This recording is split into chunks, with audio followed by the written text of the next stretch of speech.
Hey, we're going again with my friend Joe Sousa. Joe Sousa, thank you so much. It's been a year, brother, since we've been doing this to get you down here. Yep. And you're finally here, Yep. man. And I apologize for that. But No, heaven forbid. You're busy. life has been crazy, and COVID's been even crazier, and it's just been fighting. What is this? What is this? COVID? Yeah, we're not going to talk about that anymore because that's behind us, right? Yeah. So, Well, let's hope so. Hey, listen, I just want to bring this up. Thank you for the shirt. my pleasure. The hat. I love this. You guys look awesome in it. Yeah. You guys have been the best looking people I've seen in my gear so Amazing. far. To be honest, So it's far made me today. feel a lot No, not not better. today. Ever. That's great. That's crazy. Nah, thank you for that. Yeah, that's cool. And representing yourself right here. Yeah. Love it. Well, Love it. It's great. we're gonna talk about Jaxwax. Heaven forbid, we're gonna talk about Jaxwax a lot. Great stuff, man. It's awesome. Thank you. So, okay, so tell us, where'd you come from? Where do you do? So, long story, I guess, but we'll try to figure out how to make this work. So we have 6 hours. I've got all day. For you, I've got all day. We're no problem. You know how it is. We're in the film business. Nothing is 6 hours. Everything is more. That's true. Yeah, That's true. But yeah, so I guess my basic background is I have a trucking company. We haul cars. We haul a lot of stuff for manufacturers. TV commercials. We do a fair bit of it, like you know. Mm-hmm. I have a knack for detailing. Started many years ago and just fell into the, luckily, car commercial business. Ended up meeting great people like yourselves. Yeah. And needed something to go to the next level besides walking to Canadian Tire or a big box store to get something. Right. Represented a different company for quite a few years and decided I needed a break from it because things were not going the direction that I liked them to see. So I left, continued with the trucking business and the car commercial stuff, needed product, found a product, fell in love with the product, and I was like that, you know, that Hair for Men commercial. Yeah. I was like, holy crap, this stuff is great. I need to share it with everybody. Yeah. So I got sucked back into the business. Yeah. And here I am. Wow. And it's it's an outstanding product, and it's been one of the things that once you put it in the hands of people, I can't believe, even people that don't, like, they're like, oh no, I'm this kind of product kind of person, and this is all I've used my whole life. And I'm like, just let me show you. And they would come running back and they bring school buses of people saying, this is the stuff. This is the real stuff. That's true. So it's all made in Columbus, Ohio. The guys that make it, family, total awesome people. You would fit in. You'd meet them within 2 minutes. You'd be like, I've known them my whole life. Oh, wicked. They're just great people. Everything's made with love, and the product is really good. So that's So what makes it different? What is it? you know, I think the biggest thing, all the products are products, just like bottled water. You can have 15 varieties of water. I think it's just what goes into it as far as how it's made with the passion of it.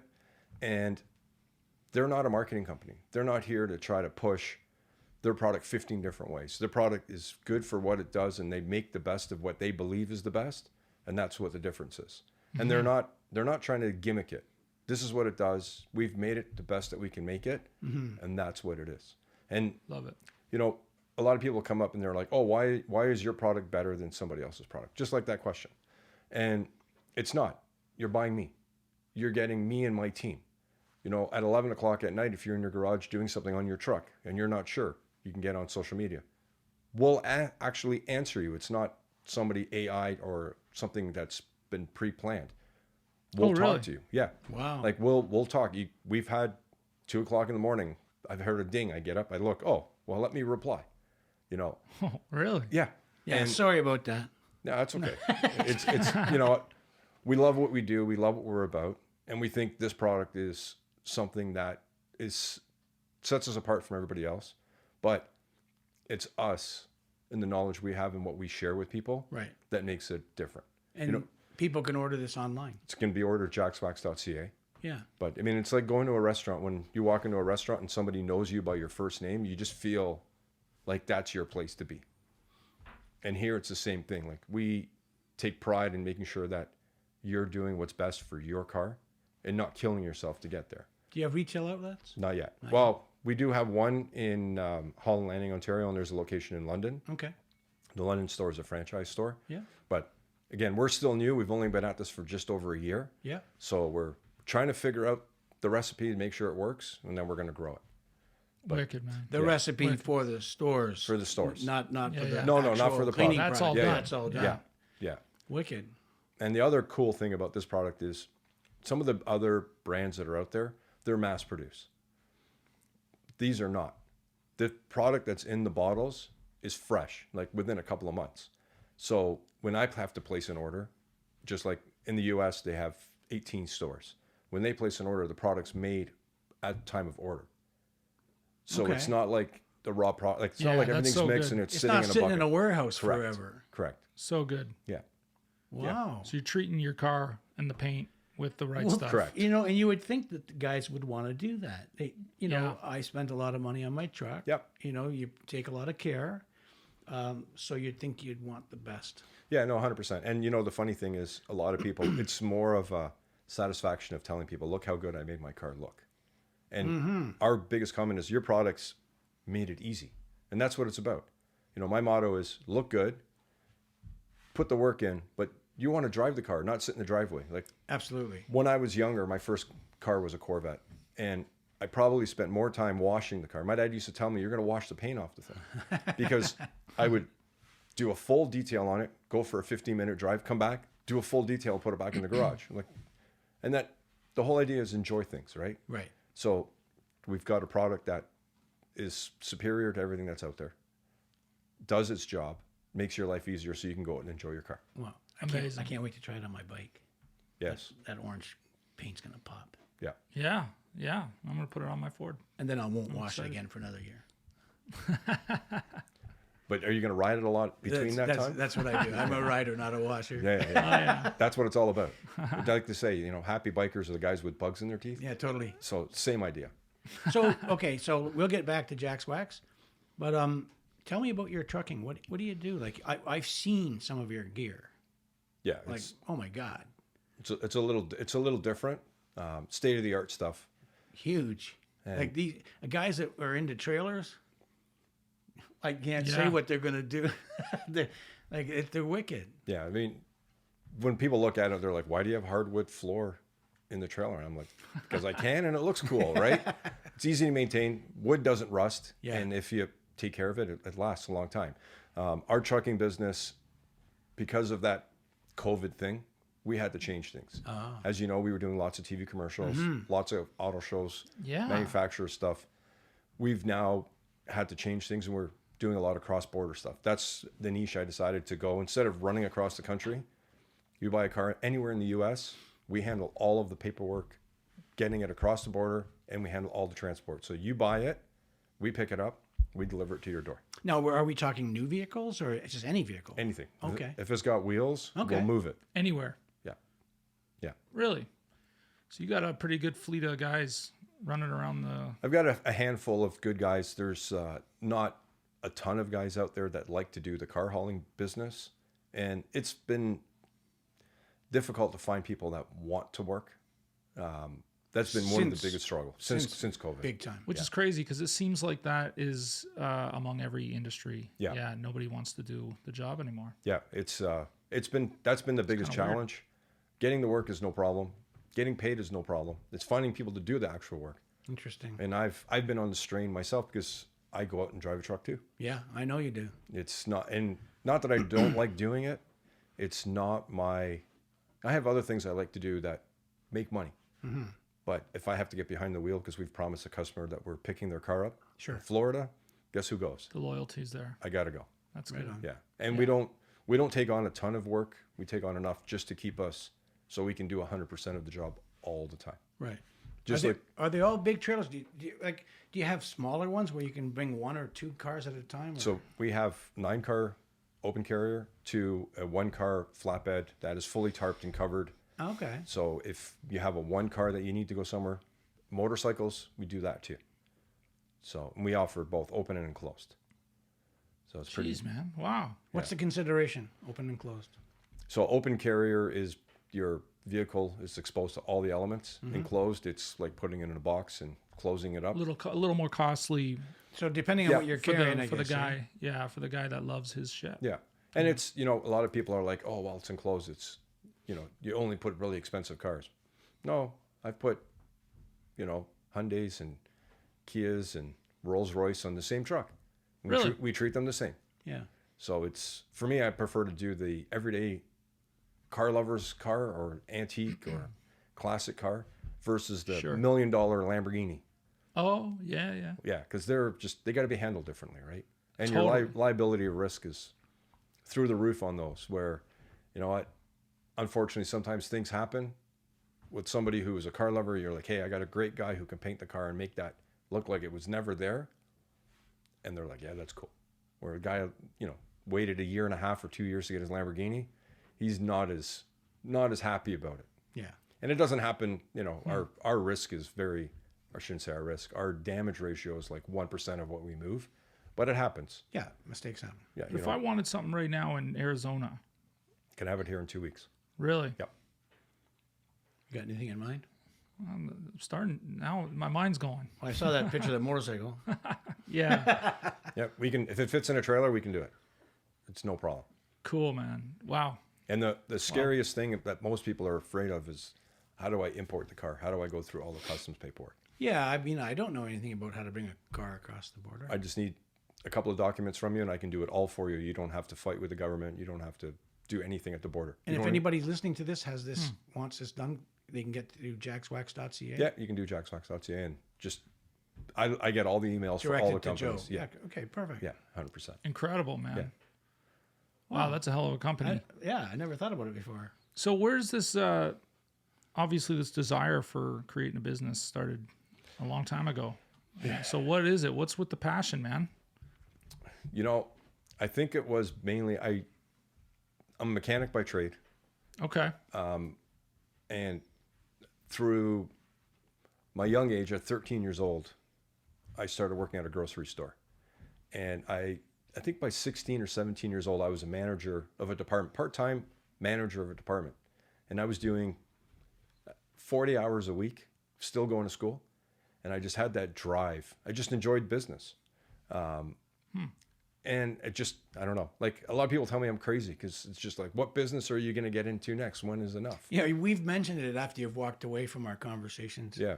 Yeah. And it's just, I mean, just like I mentioned today, now I'm in the garment and garment business, Yeah. right? Like we're not making actual garments, but we're dressing them up for promotional stuff. Sure. Well, see, your guys that we work with, you know, when you're not around, man, they talk about you like, They say all the bad things about Yeah. me, right? yeah, all the bad shit, man. No, You got a lot of bad shit. Yeah, I know. No, but Yeah, man. But there's a lot of respect there. there's, I wish I had more time in my day, to be honest with you. It's just like, Yeah. Yeah, I hear Nonstop. that. I hear that. like this weekend, for example, we were doing a home show in Aurora. Our local community is putting a show together, and they reached out, and I'm like, you know what? Why not, right? Wives are out there buying kitchen cabinets and furniture and stuff. Give something for the husbands, and we have lots of women customers too that love to take care of their cars, and that's totally cool and it's awesome. But so we did that, and in between that, I'm building a studio in my shop because we have a big training thing coming next week. We talked about this. Yeah. What does that mean? Like a studio? So I have a studio. So when we're doing work on product, we can actually shoot it to promote They for social media and stuff how the product works on do the their car. own live. in-house commercials. Whoa, Yeah. what the fuck? So yeah, it's crazy. So I built. One of my guys was like, "Hey, you know, you should make these crates and put them along the wall." And I was like, "Oh, well." I took it to another level, right? I made a 18-foot wall full of crates, and I cut them all up. And I went out on Saturday morning early to a factory out in Woodbridge that makes furniture, and I'm like, "I want to buy all your crates." And the guy looked at me like, "We throw these in the garbage." I'm like, "Yeah, but I want them. What are you going to do with them? Firewood?" And I was like, "No." And so, anyways, I ended up building this whole wall, and we're going to make a countertop. So just like when we go to shoots, we have our craft tables. Yeah. It's going to be the same thing for when people come in to do a class, or if we're shooting or we're doing stuff, we have that area to do that. So I'm always doing Right something. on, man. Yeah. Yeah. And this year I'm doing something even crazier. I'm getting back into farming, because where we are, we have 40 acres that we rent out. And I was like, I think I'm going to start small.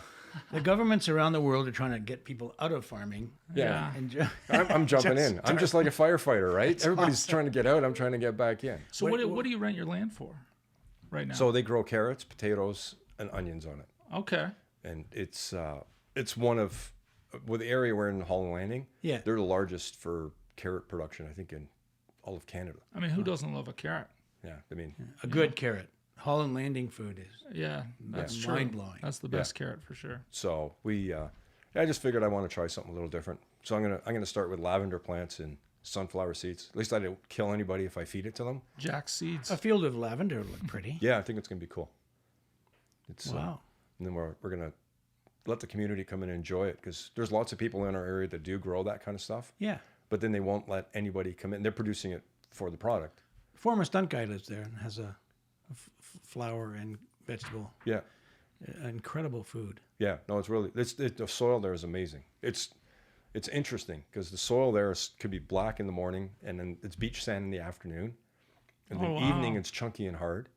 And then if you try to take it away, which you can't, it's illegal. It's actually, they have a law against removing soil from the area that's protected. But if you were to take it away and put it in a garden somewhere else, the soil won't mesh with the soil that's in the ground.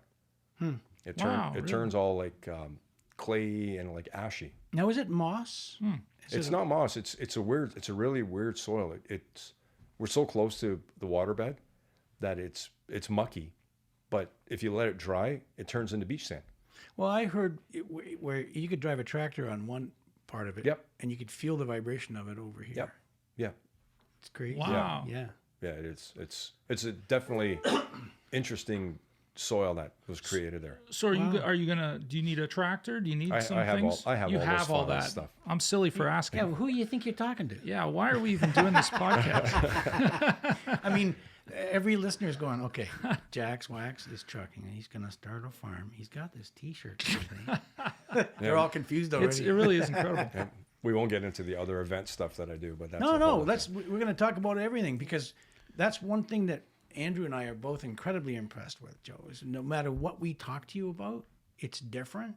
And is he lying to us? Yeah, and if it inspires somebody, like that's kind of what 100%. that's why you're here, because you have an inspiring type of life. Yeah. Well, it's funny. There's a gentleman, his name's Mark Seto. He's out of Edmonton. He runs a huge import show across the country, like a car show that travels. And I've known him for quite a few years, and we've always talked. And I was like, yeah, I do this, or this. And he's like, okay. So he came to Toronto last year, and they were doing like a promo thing, right? So he's like, yeah, I want to come and see you. So yeah, no problem, come. Then when he walked through the building, and he did a video whole thing, and he was at the end of it, he was like, I thought you were full of shit. He goes, you're not full of shit. Everything you're telling us it's all here. It's true. And I'm like I said, I wish I had more time to do things. Yeah. It's Incredible. There's some sacrifices that unfortunately I had to make in life to do what I do, and Don't we all? I'm a workaholic, and it is, I don't know. I guess it's in my blood, because that's one thing my dad taught me, was how to work hard and never say no. And you can't. Like, there's no such thing as, I remember as a young kid working for my dad. My dad built Eaton's stores across the country. And we were doing something. I ended up breaking an arm on the job site at the Eaton Center. He taped me up with electrical tape. And he's like, if you still feel sick at 5 o'clock on our way home, I'll drop you off at the hospital. But until then, we got work to do. You can hold a broom in your hand. You got to work. Wow. So that's what I was brought up with, that whole, just keep going. There's no being sick. There's no, you need a day off. There's no, and is it good? Yes. Is it bad? Yes. It's, can't remember the last time I was on vacation. Like, my idea of going on vacation is like, oh, I'm going to do a job in Edmonton. That's vacation, because I get a few hours on a plane somewhere. But do you vacate at all? Do you don't? Wow. Okay. No. So really, Now, do you get to, when you do a great deal of traveling with work, but do you get to relax and go have a steak and a beer? I always make food a priority of wherever I go, and I always plan my trips about where I'm going to go eat. That's it's how very I important. see. That's great. I do that too. Yeah. That to me is, I'll drive 50 miles out of the way to go have some good meal Hell yeah. than to eat at a truck stop somewhere. Yeah. And that's the thing. But I mean, yes, there are times, like when we do the auto show and we're traveling, I always make it a point that even my team, we work hard. At the end of the night, we go for a good dinner. It's important. Do I ever get to just sit around or put my feet up? The odd time, but it's usually very short-lived. So it's, little different.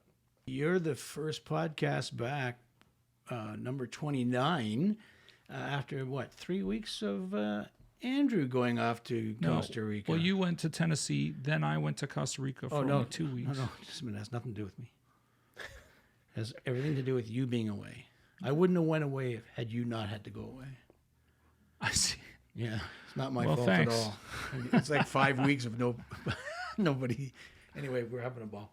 But no, that's, you know what, it's important. I think it's important to get away. And I think, well, not that I'll ever regret not going away, because when I finally decide I didn't want to be on this, well, not me, when God decides I don't deserve to be on this planet anymore, Right.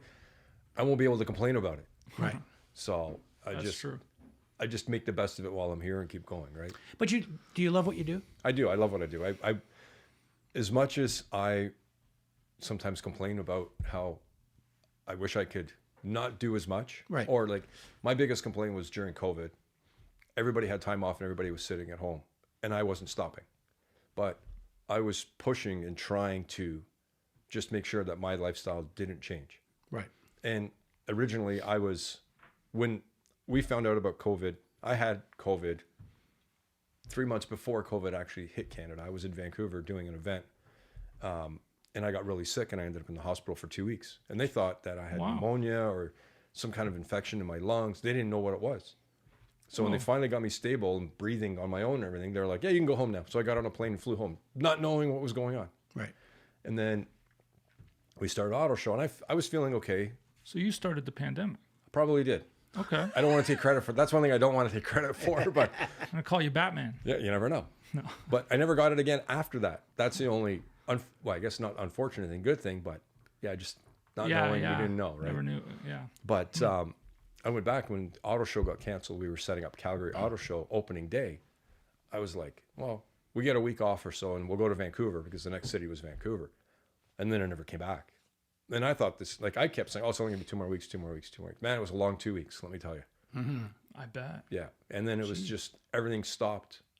And then I was like, oh, we were all geared up doing, TV commercials, car shows and all that. Totally. I was like, now what do I do? And I have all these families that are, guys that are working that are depending on me getting business to make sure that they can feed their families. So we panicked and we started looking for other work. Some of the work wasn't the best work ever, but it was work. It was able to get guys in and work and go. So, but yeah, you need time off. And my biggest complaint of COVID was that I didn't get any time off. But if you look at it in the big picture, it disturbed a lot of people in the world. So my complaint is not that important. Absolutely. Yeah. Yeah. Well, you're thinking right, Yeah. And the commercial world went away. Yeah. And with this freeze out from the advertising agencies, it's even worse. Yeah. Yeah, we've done a lot less car spots and things like that. Are you doing any car spots?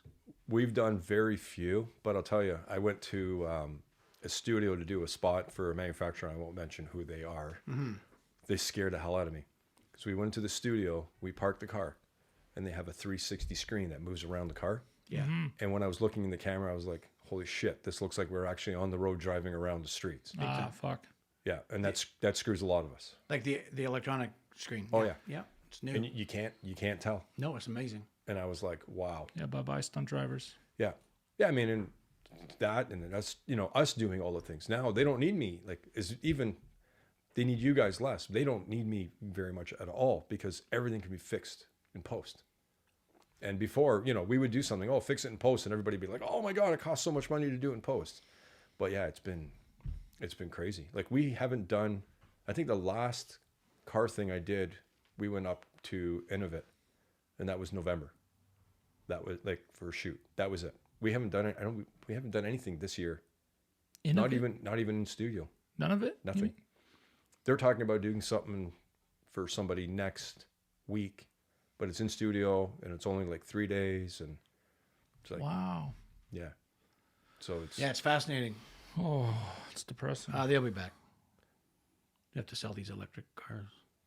Yeah, but they can use these screens. They don't need us. No, they still. You know what? There's things you can't. There's things you can do in the screen. There's things that you can't do in the screen that you guys can do. Yeah, but let's get another week. You know what I mean? Yeah. Yeah, totally. I don't know. Soon. Yeah. Like this tech moves so fast. Yeah, I know. It's really wild. No, it's true. And the whole integration of AI and all that stuff, it's just all happening, Yeah. you know? Yeah. And then the cars are going to have AI and whatever. Yeah, it's but I think the skill of what you guys do is very different than what I like to agree with you. I hope that. I'm just soaking I hope all you're that right. in. I might end the podcast right now. No, this is your new line of business. Come on, forget. No, but yeah, it's been tough, man. And you know, that was a big part of our business too, was looking forward to doing all those commercials and doing that. And it's gone yeah. like, and everybody keeps saying, like, even with the auto show, we did the auto show this year, we did 3 cities. We were supposed to do the whole 7 originally, but then the manufacturers started pulling out. So they only did Montreal, Toronto, Quebec City. Mm-hmm. And you know what? A lot of people are saying that auto show stuff is dead. And then people are like, well, it's coming back. But it's, they had set record high of people coming in to see stuff. Oh, really? Yeah. A record high. Yeah. So surprisingly, you know, people still want it. Are the manufacturers going to look at it and say, hey, dollars and cents? You know what? Yeah, it comes down to whether you're just a spectator, Correct. or someone actually shopping. Right.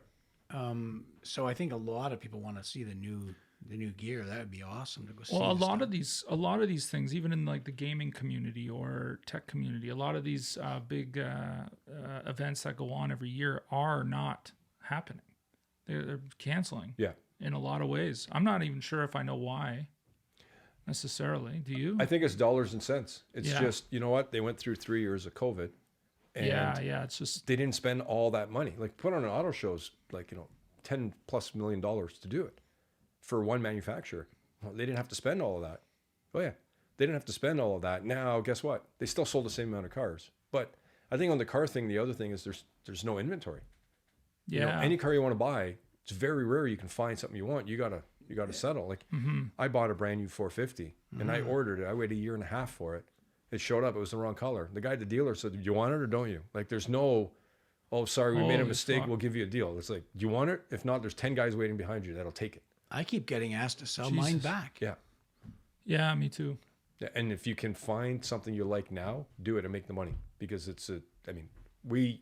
I sold a ton of stuff through COVID, and I had 3 450s.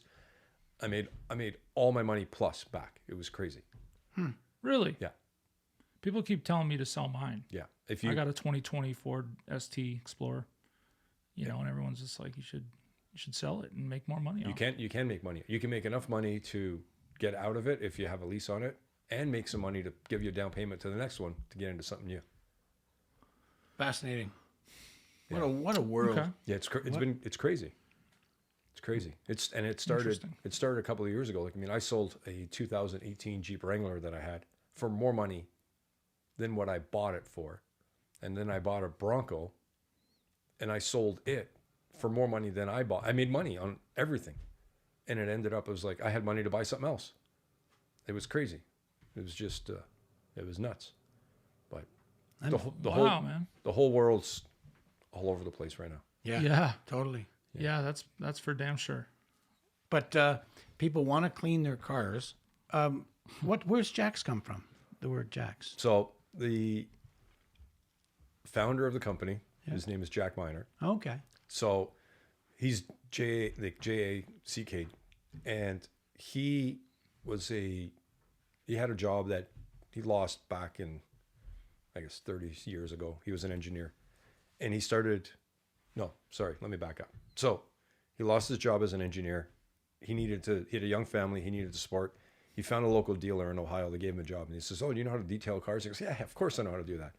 So he got in there, started doing it, and he's like, "Man, the product sucks. We need to figure out how to make a better product." So him and a buddy formulated some wax, and it was an easy on-off kind of wax you can use in any temperature, any kind of crazy weather.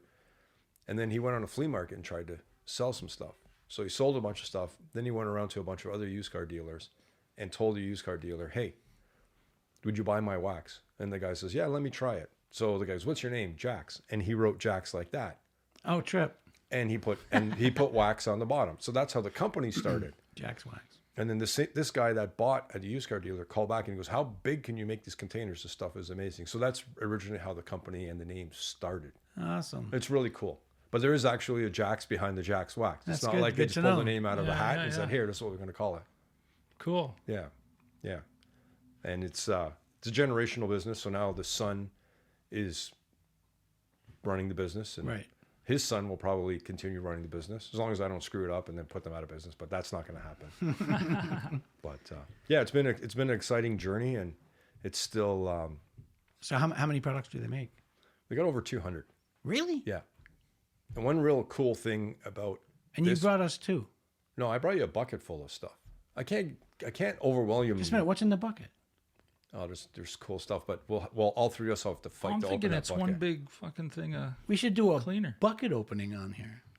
Yeah, we should. I thought it was a bucket of liquid or something. You know what? We'll have to do another podcast. Yeah, we will. Well, I'll come and work and help you clean your truck, and then we can show the stuff how it actually works. I'll live. bring my truck to your that'd be studio. Yeah, we can do that too. That'd be We'll cool. do a combination show, a crossover. Yeah, That'd be cool. Yeah. but yeah, it's just it's a sample. It's a No, I'm kit we teasing put you. together. I know, but it's a sample thing of what we do. But Wow. cool thing that they do that is different than a lot of people is, so for example, they believe they make the best chemicals, and they do. When you use them, you're going to call me and say, holy shit, this stuff is good. But for towels, they partnered with a company called Wright Company, which is probably the best American towel supply company out there. So they partner with them.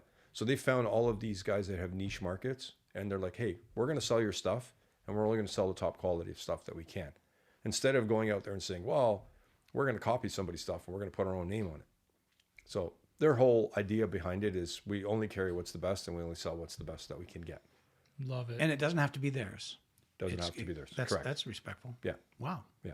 They represent a lot of, we have quite a few different brands of people that they've helped grow because they are tied with them. And it's like, hey, this is the best of this, and this is why we're selling it. So how do you get the word out? If there's no, Social media.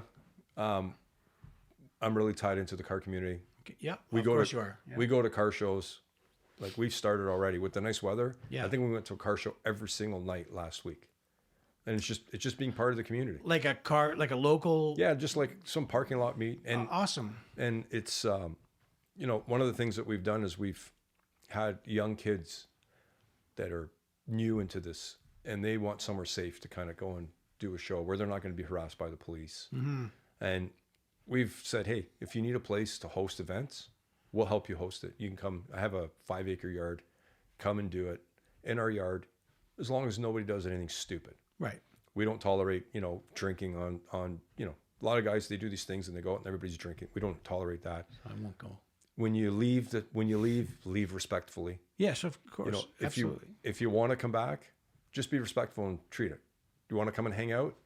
We'll host everything. We'll put up tents. We'll bring you music. We'll do everything. But just be respectful in what you do. Like, have a house party in my backyard. Just don't destroy my backyard. Absolutely. And so far, It's been great. perfect. Our first meet, we had 350 cars. No kidding. Yep. That was last year, and we were totally overwhelmed. We did a July 1st party. I bought like $2,000 worth of fireworks, and we could not squeeze a fly into the place. It was Wow. crazy. Yeah, we had probably 450 cars. Have you another one planning? We're doing a whole bunch. We've been going to a bunch of different ones, but yeah, we have a few more in the books. I think we're completely booked for the entire summer. Wow. Let me know because Rhonda and I'll come bring my Effie down. Yeah, for sure. That'd be a blast. Yeah, it's great, and we make sure there's food there. And one of the things is we just don't want to serve hot dogs and hamburgers, so we find local restaurants or somebody that has like a trailer they can come and they can sell, pulled Barbecue. pork or whatever. Beautiful. Yeah. Beautiful. Just we were talking to a lady this weekend. She makes cookies and like home baked stuff, but she's got a small bakery. And I'm like, why don't you come and sell your stuff at our event? People like baked stuff. Like I'm a sweet Hell tooth yeah. kind of guy. Big time. I can't go to bed unless I have like half a pack of Oreo cookies or something, right? But yeah, just we always try to make it new and exciting, and I always try to make it as interactive for the community as possible. And that's one of the other big things is we're huge on the car community. We're part of the car community, and it's been in my blood forever. So that's one of the things that's helping us drive this, is that we're part of the community. We're not just some guy there trying to, here, try this wax. And like, you see guys that... you don't sound like the average salesman. No. You sound like someone who actually gives a shit. Yeah, 100%. Which is a really rare thing. Yeah. I mean, we've started wholesaling stuff to a lot of different places. And one of the things I tell people is, put it on your shelf. If something doesn't sell, I'll give you something else or I'll give you your money back. And they look at me and they're like, what?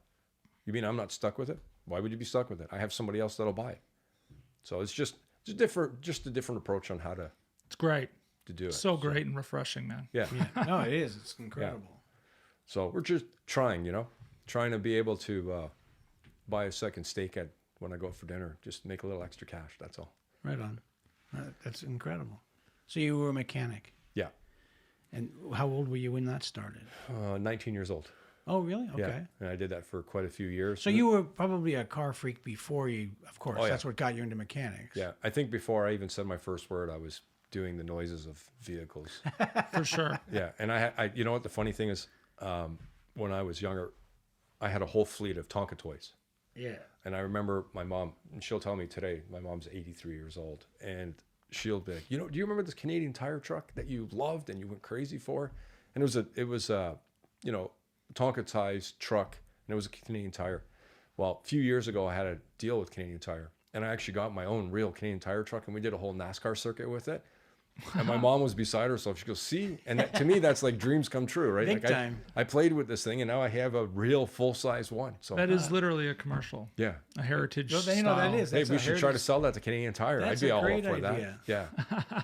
But I still have the small one, too. So that'd Oh, be do pretty you cool. have it? Yeah. Yeah. Still have it. It's in my parents' basement. Let's shoot that. Let's shoot that. Yeah, it does Just- sound pretty cool, man. It would be awesome. But it was, you know what? I think if you have the ambition and you dream big, and I was always told when I went to school, because I wasn't the greatest in school, my teachers would say, oh, you dream too big. And what I've learned in life is if you don't dream big enough, you'll never get to where you think you can get to, right? Yeah. And it's, I started with one truck, driving a tow truck, when I didn't want to be a mechanic anymore. And at that time, I just started a young family, and I didn't want the politics of being in a dealership where I bust my ass all day long, and then the other guys are upset that I'm making too much money. How's that fair? Like, they go home at 4 o'clock, I'm here till 8 o'clock at night. Customer comes in at 3 o'clock on a long weekend of a Friday, and they got a problem with their car, and I'm like, bring it in, I'll look at it, I'll stay until whatever time to get it fixed so they can go and enjoy their weekend. Wow. And I kept dreaming bigger and bigger and bigger, and I don't know, I am crazy, but dreaming combined with having the drive the to get ambition there. to do it. 100%. Yeah. 100%. It's funny. I ask people every time I meet someone, I'm like, do you have an extra $1 million I can have? People laugh, right? And I'm like, one day I'm going to meet a guy that's going to be like, I actually do. Here you go, right? Totally. If you don't ask, you don't know, right? What's the worst thing that happens? Somebody says no and you tell you fuck off and leave me alone. Yeah. Yeah. Sorry, can I swear? Of course. Yeah, All you right, can just fucking You can swear. say whatever the fuck you want. I get in trouble for that. So I used to teach a detailing class. And Yeah. I taught it around the world, and I was in California, and I used to go once a month and teach it there. And in California, you're very free of speech. So you would say a lot of things that were not appropriate. So I came back and we were teaching them here. And my girlfriend, she was like, you can't talk like that. And I'm like, what's wrong? What am I saying that's not right? And then we had a class one Well, the weekend. word cunt. You've been saying cunt. No. No, That's Australian. I'm just kidding. that's not, well, yeah, we'll leave that one there. But I had a guy, and at the end of the class, I always ask people, can you give me a rating? Instead of saying rate me out of 1 to 10. How was my class? How did I teach it? Were you informative? So I had a guy who was like 80 years old. He puts up his hand and he goes, I'm only going to give you an 8. And I'm like, an 8? 8's not good. What do I have to do to make it a 10, right? And he goes, you did a lot of swearing. And I was like, fuck, that's no good. Like, what do you mean? So I said, okay, well, I apologize. And I apologized to the guy and everything. So class was over. Everybody dispersed. He came back inside and he goes, I really want to give you a 10, but my son was here and I was embarrassed that you were swearing. I'm like, your son? Who's your son? He goes, oh, the old guy that was beside me. And I was like, I didn't know. He goes, but I'm going to give you a 10. It was great. And he goes, I really enjoyed, the interaction of everything. Yeah. So you just, swearing is... Nah. Some people nowadays you don't know. That's the other whole thing is like, I don't know. You don't know how to. You don't want to offend anybody. I feel like everyone swears now. No, well, they do. And there's a school of thought that says the most intelligent people swear more. Yeah. So, Wow, I'm all right. you then. know, Yeah. You'll be fine. Yeah. it's just a way to express. And some words like fuck, used in the proper context, Yeah. And expresses what you really need to say. And that's the way I feel. I mean, I feel like I'm not a racist person in any means whatsoever. Yeah. Oh, okay. I'm not. But I will say some things in content in fun. Yeah. But I'm not I'm not directing it towards a certain person or a certain way. Like, you know, if I say, "Oh, dumb fuck," right? I don't mean that you're dumb or you're anything like that. It's just a way of saying it. It's an expression, right? Yeah. So, but you know, I've toned it down a lot just because I don't want to offend people, and I think you have to look at the audience. yeah, I mean, if you're sitting there, if you're sitting there with a bunch of mechanics, and they're all a bunch of gruff guys with greasy fingers, and you don't use the word fuck, they're gonna wonder about you. My my ex-father-in-law, love him, God bless him, your grandfather. We were at a party once. He has a party every Christmas, and the only people that show up are fairly high-level politicians. These guys and RCMP or and cops. RCMP or OPPs or local cops, and they're all a bunch of these older retired cops. And he stood up once and he started telling the joke and used the word penis. I stopped him immediately. yeah. Fuck, you can't say that word in front of these guys. Say what it is. Anyway, it was hilarious because you got to go by the audience. Yeah. Yeah. No, and that's true. But I mean, the thing is, nowadays it's getting more. Everybody just gets offended more easily. Yeah. Like, you know, There's a lot of that. that's it's. I should be able to say what I say, and like I said, I'm not racist or I'm not against anything.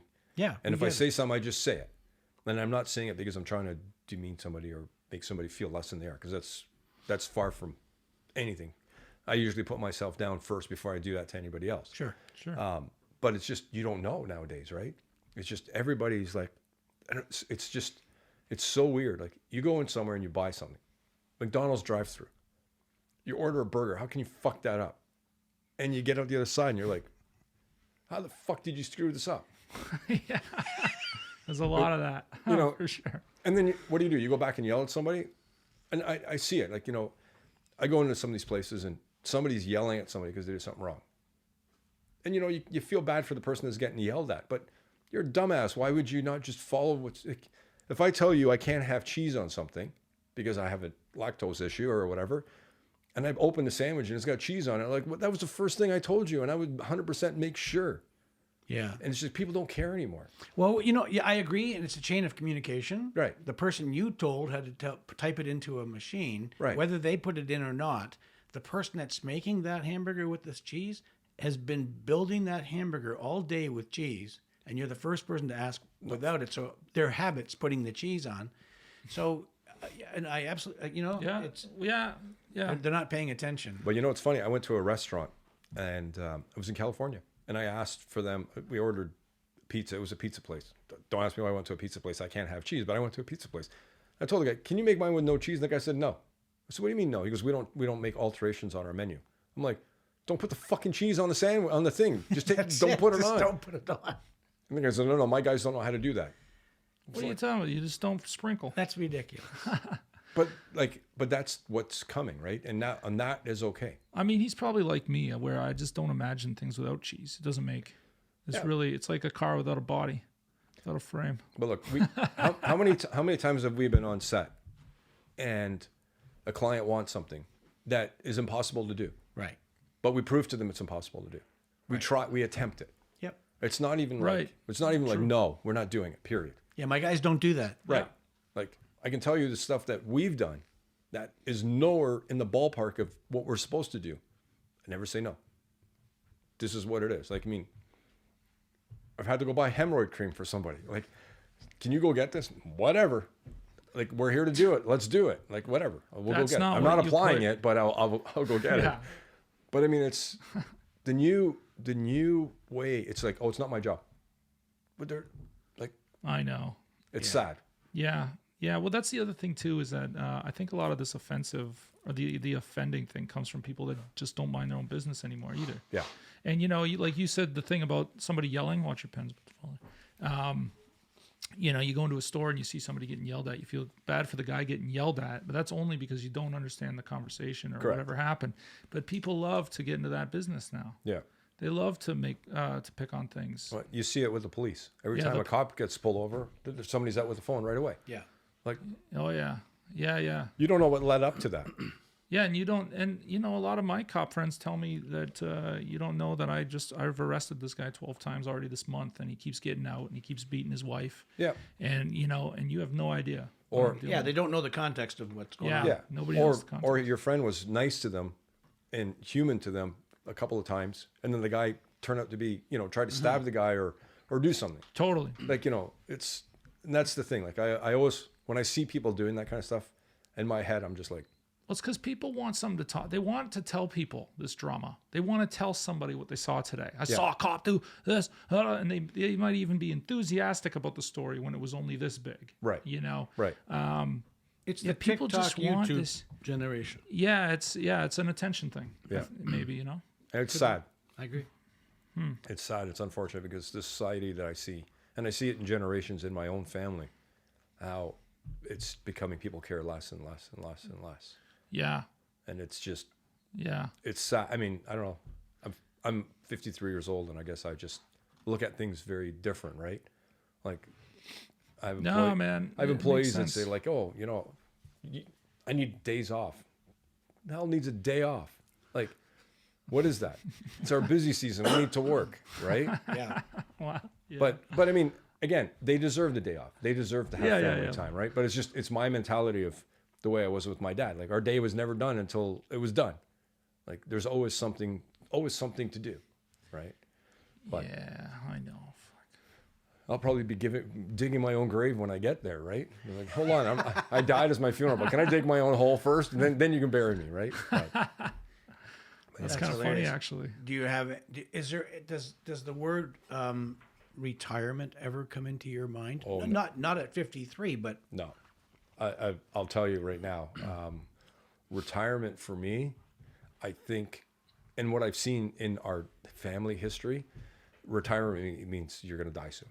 yeah. There's no, like, my dad's retired, and I've seen my father, who is 83 years old, who super active guy, worked all the time. Like, this guy built stuff, and he would carry a huge cabinet by himself, like animal. And since he stopped because he got sick, he's gone like completely the other way. And he struggles. Like, he struggles every day with depression and everything now because he can't go to work. Right. And it's tough. Like, But you're going to be on a tractor somewhere in your field. 100%. I mean, why not? Yeah. Like, you know, just because, I mean, people forget that what you're doing is what you love. That's why it all began in the first place. You know, it's funny. People ask, oh, you know, the retirement question. I'm like, I have my plan. It's called Freedom 65. And they're like, oh, how does that work? Right. I'm like, I bought a building, and I bought a building in such a shape that I know by the time it's paid off at 65, there's enough rent to pay me to live my life. And I have lots of work to do on the building. So I don't really have to go anywhere, but at least I'm still have something to keep doing. And that's what it's about. But I'll be farming. Yeah. I'll do something like that. But you can still be teaching. You Yeah, can, yeah. There's so many things. Like, I'll never stop. People ask me all the time, do you think about retiring? I don't even get the concept of retirement. I absolutely adore what I do. I work with people who do background work. Yeah. And they're retired, and they thought they would get into the film business as a good diversion and make some extra cash. Well, I'm already there. Well, But I absolutely adore what I do. I'll never stop. Well, it's like if Jack Nicholson decided to retire, he doesn't retire. He retires from acting. It doesn't mean that he's retired from everything. You know? Yeah. Like, he still goes out and does he's his still stuff. doing and- other stuff. Right. Yeah. He might direct, or he might do or whatever. Right, sure. Yeah. You know, but I think retirement is like for people that are in a regular job that they don't really like and they can't wait to get the fuck out of here. Yeah, and I You think know? I think you're on the money with that. Retirement's for somebody who does a job because they have to and they hate it and they Yeah. can't wait for the day to end every single day. Yeah. Sure. Yeah. and Yeah. on Friday they're dreading, not the weekend, they're dreading that Monday I got to go back to work. Yeah, but that was a Yeah. choice they could have made years ago too. Yeah, Well, I don't know. Maybe not. but I suppose. but not Some people don't get to get by like that, you know? yeah, not everybody's as ambitious as we are to do different things. Like, I mean, I every time I watch a show that you're in, I was like, that guy. I mean, and I tell people all the time that I know you, and like, this guy's crazy. Like, if you're the mayor of Kingstown, I tell everybody you have to watch it. And I said the last scene is the best. And my buddy Randy's in there. I go, it's just And there's all the fellas that were in that scene there. yeah, that's awesome. Like, I mean, it's amazing that you have the ability to do that, and you'll continue to do that kind of stuff. Mm-hmm. You know, and you've got all your kids, and you've got everybody in on it. Yeah. And it's amazing to see that. So you'll always have a finger in it. I don't think for you, there's no retirement. Yeah, there isn't. I can't see it. But that's the thing, is there's nothing to retire from. You're just enjoying life. Right. Yeah, 100%. Yeah. And that's, you found something that you liked and you're really good at, and you do it. It's just like me.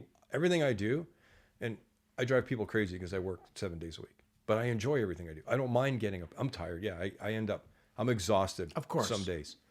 But there's nothing more exciting than going into a shop on a Saturday morning at 6 a.m. when there's nobody there and taking a truck apart or building something or fixing something or welding or doing something or going to these shows. People are like, how do you do this? Like, we're doing a show in July, and like, we're vending, we're putting a car wash up. I'm bringing a 53-foot trailer with an awning, and we're setting up this whole thing. And people are like, that's a lot of work. Yeah, but it's what I love to do. yeah. And for me, you couldn't pay me enough money to not do it. And just but love when doing you seem to care about what people take from you, Yeah. though. So, you know, most people seem to get into things for themselves. Right. Everything's about themselves and what their return is, you know. And all I've gotten so far is that this product was made for the people. Yeah. And the smiles and all the other stuff that come with it. Yeah. No, and it's awesome. Like, I mean, I was talking to a guy last week about polishing his boat. The guy's a big Bay Street lawyer. And I told him, you can pay somebody to do this. And he goes, yeah, I know. I said, but I guarantee you're doing it because you want to tell people you did it, right? And he goes, yeah, that's exactly what it is. He goes, my other friends that'll come, they can't hold a screwdriver. They wouldn't know which end of the screwdriver it is. So that, to me, spending time with the guy and walking through him and saying, hey, here's my cell phone number. If you get stuck, call me. I'll walk you through it. That's nice. That's my payback for it. And It's you know incredible, what? man. If I was greedier, I'd probably be a lot more wealthier. But I probably wouldn't be sitting here talking to you guys. I wouldn't be able to call you guys my friend because I would have been too good to come out and be on the stomping grounds on a shoot to meet you and spend all that time that I did with you guys. That's true. And to me, that's more valuable than any of the money I could have gotten. Yeah, if more people were out there were like you, we'd have a better world. Yeah. That's for sure. Well, we try. I try. I'm only one person, but I try. Where's the show in July? It's in Grand Bend. Oh, okay. Yeah, it's called Berlin Classic. What's it called? Berlin Classic. Why is it called Berlin Classic? It's I think it has something to do with, it's a European automotive car show only. Okay. Anybody can go and spectate, Sure. but if you want to bring your car and put it on display, it has to be the European made car. Right on. Very cool. That's cool. Yeah, and they've been around for a long time. The guy who owns the show is a really cool cat too. He's big in the car scene, and he does a whole bunch of stuff. And again, he's all driven for the community, which is why we mesh so well. Amazing, man. Yeah. That's very cool. So where does Mega Joe come from? So Mega Joe comes from. He's been waiting to ask that question. So Mega Joe comes from 2008 when I was doing a job for Ford. And we had the brand new Ford F-350 truck that they wanted to launch somewhere. And they sent me to go get it. And I took it to this event that we were doing in Hamilton, actually. And I think at 3 o'clock in the afternoon, there was another truck that popped up that they wanted instead. So I hauled ass to Detroit to get it. No, I went to Louisville, picked up the truck, and I made it back by presenting the next morning. So the guy was like, "We're gonna call you Mega Joe because you pulled a mega score." So that's how I got it, and it was funny Really? because I've worked for quite a few different manufacturers, and that's how everybody knows me as Mega Joe. It's good. It's good. It's just good to have like a personality. Yeah, Comes it's with funny. it. I have kids that call me that, and it's like, hey, Oh yeah. yeah. So one thing I don't know if you knew about me or not, but I'm a ordained minister also. Really? Holy moly, Yeah. Joe. So I don't doubt it at this point. I married a employee of mine, but close friends. I wouldn't say she's an employee. They're close friends. I married her and her husband, and we did it in our warehouse, and we converted our warehouse into a huge banquet hall. It was an amazing thing. And on the back, instead of saying minister, it said Mega Joe Minister. So it was pretty funny. That's great. Yeah. great. So that name's kind of stuck with me. I've been trying to get rid of it. Why? I don't know. It's We just- think it's awesome, and he said before you even got here today, I can't wait to ask him. Yeah. That's where Yeah, I just think it's cool. somebody at Ford Canada nicknamed me that, and that's where I got it from. But yeah, Right on, man. I still go by it, and it's funny Mega because Joe. my girlfriend calls me MJ. Hey, Mega Joe, and her kids they're young. They're 9 and 11, and for a few years they're at school. They're like, Mega Joey and Mega Joey and Mega Joey, and I'm like, holy crap! Like even the kids, right? And then the parents are like, who is this person? Like, is this kid got somebody made up? So It's a superhero. It's an action doll. Yeah. To me, it's like something in your Hey, commercials. maybe we should It's, make some of those. that'd be pretty cool. Yeah. Yeah. Mega Yeah. Joe action. But I don't think anybody. I think they'd pay me to keep them, then pay to buy them from me. So yeah. Make one of those dolls that have the wobble head on them. Make one of me. Okay. That'd be pretty cool. Yeah. So, but What the? It's great. How did you become an ordained minister? What's that all about? a friend of mine wanted me to marry them, so I went online. Oh, really? I went online. I did the course, and that's what it was. That was the only reason. I'm not religious in any. I'm spiritual, but I'm not religious in any way. Yeah. I understand that. I grew up Catholic. Yep. I figured out the Catholic system when I was really young, and hopefully this doesn't offend anybody, but I dated a girl that was Christian, and I did a youth minister thing, and I taught a bunch of kids, and I studied the Bible and the whole 9 yards, and I just learned quickly that you don't need to be a special person to be better than anybody else when it came to the eyes of the church. So I have my beliefs. I don't drag them on with people, but I just have a belief that, when I was younger, I went through the whole Catholic system, and I was doing my confirmation, and I went to sit in confession, and first time ever doing confession, the priest is like, do you have any sins? I'm like, maybe. And the guy's like, what? I go, well, I go to Becker's and I look at the nudie magazines, and the guy's like, oh, well, that's not bad, but okay. Do you lie? And I said, well, I lie to my parents sometimes. Like, I tell my mom I vacuumed, but I didn't vacuum under the couch. And he's like, okay. So at the end of it, the guy's like, okay, well, go to the back of church, put $5 in, say 2 Hail Marys, and you're good. And I'm like, that's it?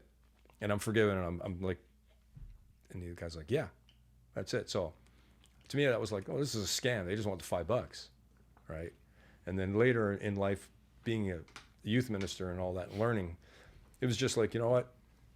I don't need to go to church to have my religious experiences or spiritual connection, right? Yeah, man. Yeah. We'll leave the religion at that, because that can go down a slippery Oh yeah. slope. No, that's an all another podcast. Yeah. Yeah, I believe if you're a good person, No, and whatever carries you through life and allows you to be a good, solid human being, that's really what matters And the most. And that's my exact thoughts. I met a guy on a plane. He was Muslim, and he's like, "What God do you believe in?" Just out of the blue, and I'm like, "Where is this going?" We're sitting on an airplane at 40,000 feet, and he's like, "What God do you believe in?" I said, "I believe in the same God as you." And he goes, "Oh, you're Muslim?" I said, "No." He goes, "Then how do you believe in the same God as you?" And I'm like, "Well, I'm going to tell you. My name is Joe." I said, "But my birth name was Jose. My grandmother calls me this. My mother calls me this. All these people call me, but I'm the same person. So it's the same thing." I go, "You call your God, whatever you will call him. I call him. The next person sitting in front of us, call him somebody else. But at the end of the day, it's the same idea. So That's where Yeah. he looked at me and he's like, that's very smart. That's a smart way of looking at it. Yeah, I 100% agree. But yeah, like your whole thing of, you know what, do well. Just try to be a good person.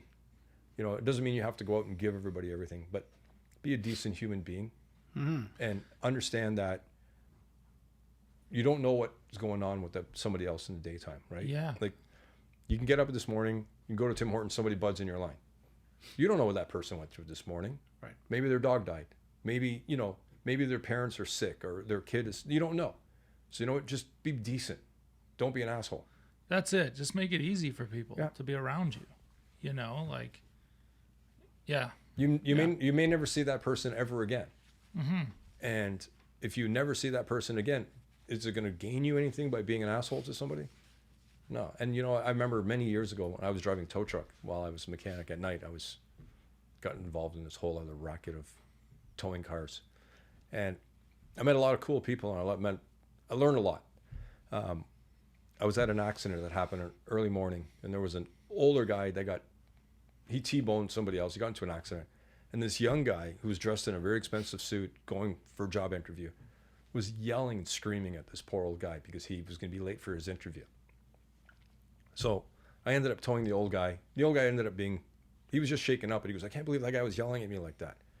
I'm like, people get excited. So I drop him off. And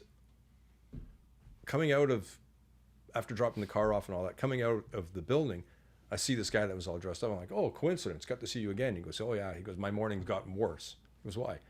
He goes, you know the guy I hit this morning? Yeah. The guy I yelled at? Yeah. That was the guy I was doing an interview with. Didn't get the job. Oh, no. Oh, for God's sake. Yeah. So it just goes to show you never know what direction things lead to, right? And I'm sure if you told the old man, sorry, man, I'm just nervous. I made a mistake. You know, you made a mistake or whatever. Totally. Showed a little respect. Yeah. But But it it just showed respect. Yeah, exactly. Just kindness. Yeah. It just goes to you learn a lot of things in life, and sometimes just let it go. You live longer. Things are less stressful. They're gonna get Yeah, well, it's like putting your priorities in place. You should put your worries in place too. You know, focus what you're worried on. Yeah. Oh, people tell me I'm a saint. I have a lot of patience. I just have my fuse is very short. Somebody pushes the right button, my fuse can pop in a second. But then I feel sick about it the whole day. So I try not to let that happen. Yeah. Because I hate getting mad. I hate yelling at people. I hate fighting with anybody. And sometimes I take the lower ground so I can enjoy the rest of my day and just let things be. Because it's, just no need to be an asshole. Yeah.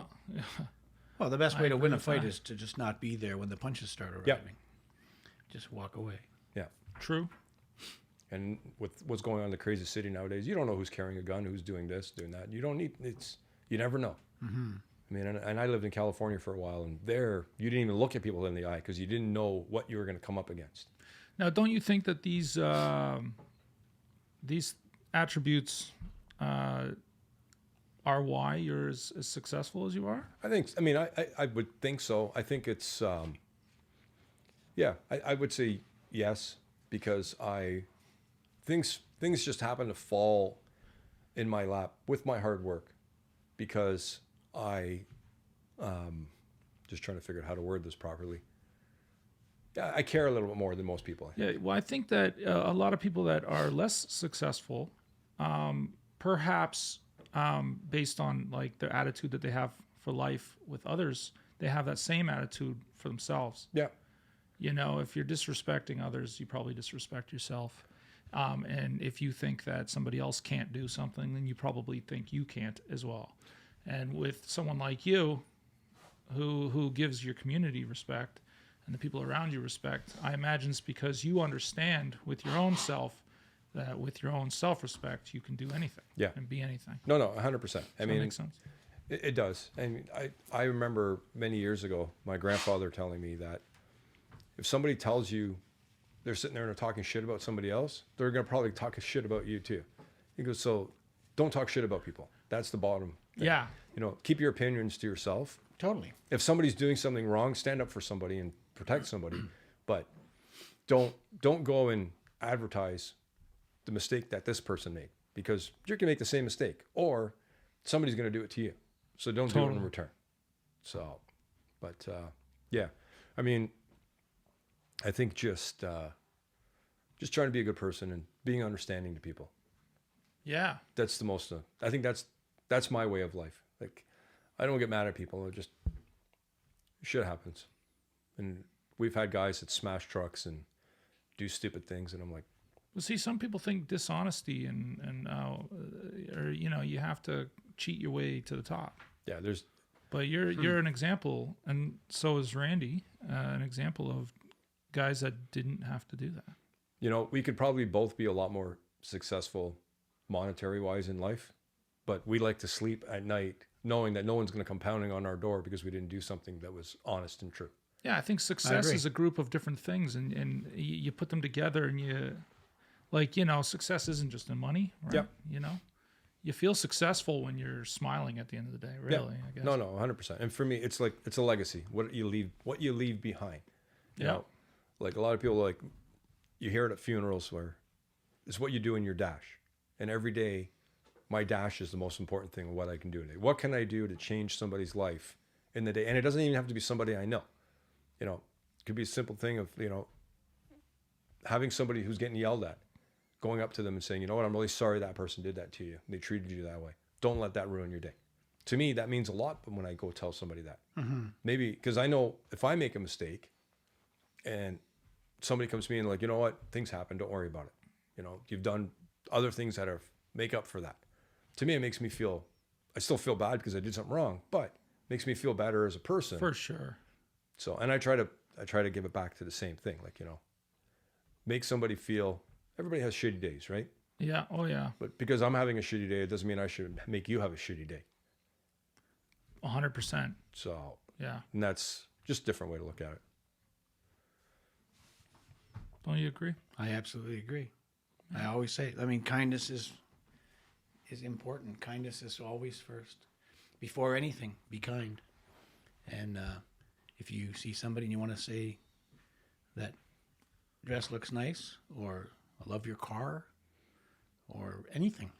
Yeah, the only time that I'm really not what I consider a kind, good person is when I'm screaming on the highway at all the people sitting in the left lane. Or if they put cheese on your burger. Oh, fuck, man. Fuck. Don't piss me off, man. But you know what? You're doing it in the privacy of your own car, Yeah, right? true. Listen, True. I'm an amazing singer. I should win awards. As long as you In the don't roll the privacy windows. of your own car. As long as you don't roll the windows down, you'll be okay. You should hear me. I'm like going at it and like, yeah, rocking it out. But yeah, don't roll the window down because they'll send a missile for me. Trust me. Yeah. But yeah, no, that's what you do in your own, and it's everybody does that. I think. Yeah, I think you have to. And I driving mean, it is a what it truck, is. I can tell you how many people are on the road that shouldn't be on the road, but I don't sit there and roll the window down and yell at them or throw stuff at them. And unfortunately, not everyone's like you or me or Randy or any, whatever. Not everyone's like that. Yeah. It just, we're dealing with the crazy world that it is. Yeah. But yeah. You ever thought of writing a book? That means I'd have to understand the proper word. No, you don't. But writing, you know what? If I could find somebody that could write for me and I Yeah. can just tell them, Yeah. yeah, I would do that. Well, you can do that. You can dictate a book into a tape recorder and have someone transcribe it and edit it. Yeah, because Yeah, put it in order of your life and all that. I there was somebody that approached me a couple of years ago about doing a TV show, and it wasn't a TV show on me. They were doing a TV show around the auto show circuit, and they really wanted me to be part of it. And I was interested in it, but they wanted me to do some crazy things that I was like, yeah, I don't know if I want my reputation to be tainted like that. Yeah. I said, but we can make it exciting. We can make it where like we're last minute trying to roll in the door and this and that. But as far as going out and like damaging stuff or making stuff not right, that's not the way I want to do. Yeah. Reality television is not reality. It's all scripted. Correct. A number of years ago, 3 companies over a period of a few months asked 3 independent companies, completely independent of each other, asked Rhonda if we could do a reality show on the Butcher stunt family. 2 we turned down almost immediately. the third one, we actually entertained their idea until it got down to designing contracts and things of that nature where they wanted us to fight and argue amongst ourselves It's on set. And my kids are my best friends. Are you kidding me?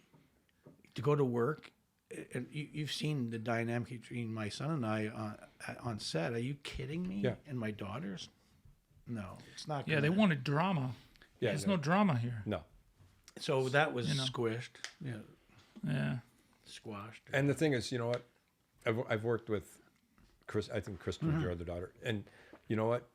They're just you guys are all so pleasant to work with, whether you're individual or you're working together. Why would you want to? That's more appealing than trying to make everybody fight. Like you yelling at him because he didn't do something right. You can, Well, it doesn't make people viewing this at home feel better about their lives. No. That's why. no. Instead of saying, "Hey, here's a great family that's 100% more than normal, and look at the amazing things they're putting together," our family can be like that too. Instead of doing that, it's like, "Oh yeah, they're fighting, so it's okay. We're fighting too. It's normal." Like, Yeah, why true. would you do that, True. right? That's a good point. Like, you know, within our own family, like my brothers, I have two sisters and a brother. We talk to each other a couple of times a week. We all like everybody gets nice. together Cool, and man. we have a good family network. And that's my mom's really made that come together. And I can tell you the rest of our family, except for my US family, like the rest of my Canadian family, I see them at a funeral. And we always like, "Oh, let's get together, this and that." And it's like, It never happens. no, they can't be bothered. Or everybody thinks somebody's better than the other, or we're not good enough, or, you know, that was the way we were brought up, right? That's just, we stick together, we're family. Let's be the best family we can be. We can only be our family. Like, we didn't choose, I didn't go from a pile and pick a brother and sister. Mm-hmm. That's what we were there, and we're there to protect each other. Yeah. So why would they want to ruin that? I mean, you see that with some of the reality shows that are out there. Like, look at what happened with Orange County Choppers, for example. No, right? exactly. 100%. It's just foolish. Yeah. What did happen? What happened on that show? They yelled at each other. Yeah, they constantly. And then I think they ended up, I think the fake part of what they were trying to, Became the drama became real to the point that it destroyed the family, Yeah, that's terrifying, Yeah. man. Yeah. What the hell? you know, and I guarantee you if they didn't get into the show, they probably would have still been together doing what they've been, maybe not as successful, but they would have been successful because they still would have had a good family base. But isn't right? it kind of funny? Because, like, I watched the show for the bikes. I really didn't watch it for all the nasty crap. Correct. Like, you know, But I there- watched Simpsons for that shit. But there was people that all they lived for was to watch The drama. Yeah. Junior throw a chair at his dad or something like that. Yeah. So, just Crazy. unfortunate. Reality TV, Yeah. you know, quote unquote. So why don't you have Reality. a TV show Yeah, you cars, should man. just build your own in your studio? Let's do it up. farm equipment, all kinds We, of shit. we can talk about it. I'd be interested in doing it. Like you like for what you do, you should have a show. There should be something. I'd be happy to do it. I would really like to do it. I think I would. I'd throw a chair at you. You'd probably hit me too because I'm slow. That'll be great. That had never occurred to me. But then I'd probably turn around and say, "It didn't hit hard enough. Can you do it again?" Yeah. Let's do this well, again. Andrew's all about the take two. Yeah. But then That's true.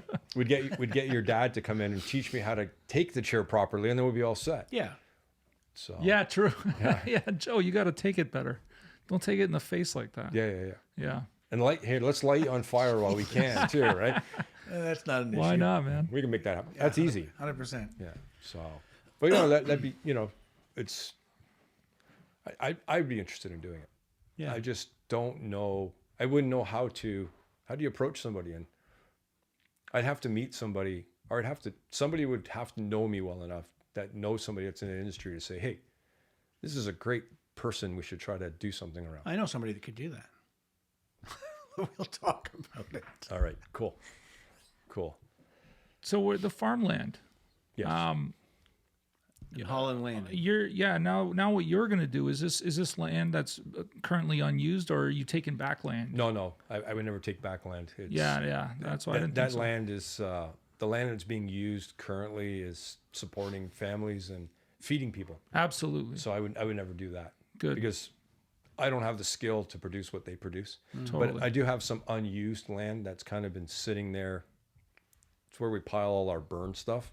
But I think I want to use that land because I think I think there's an opportunity. A lot of people are like, oh, there's great tax rebates. I'm like, I'm not doing it for the tax rebate.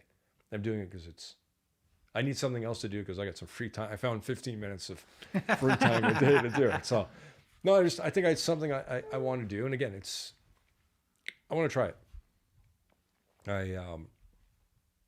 I was in the produce business many, many years ago, and I had a grocery store. And as stressful and painful as it was at the time, when I think about it and I reflect back, I really enjoyed it.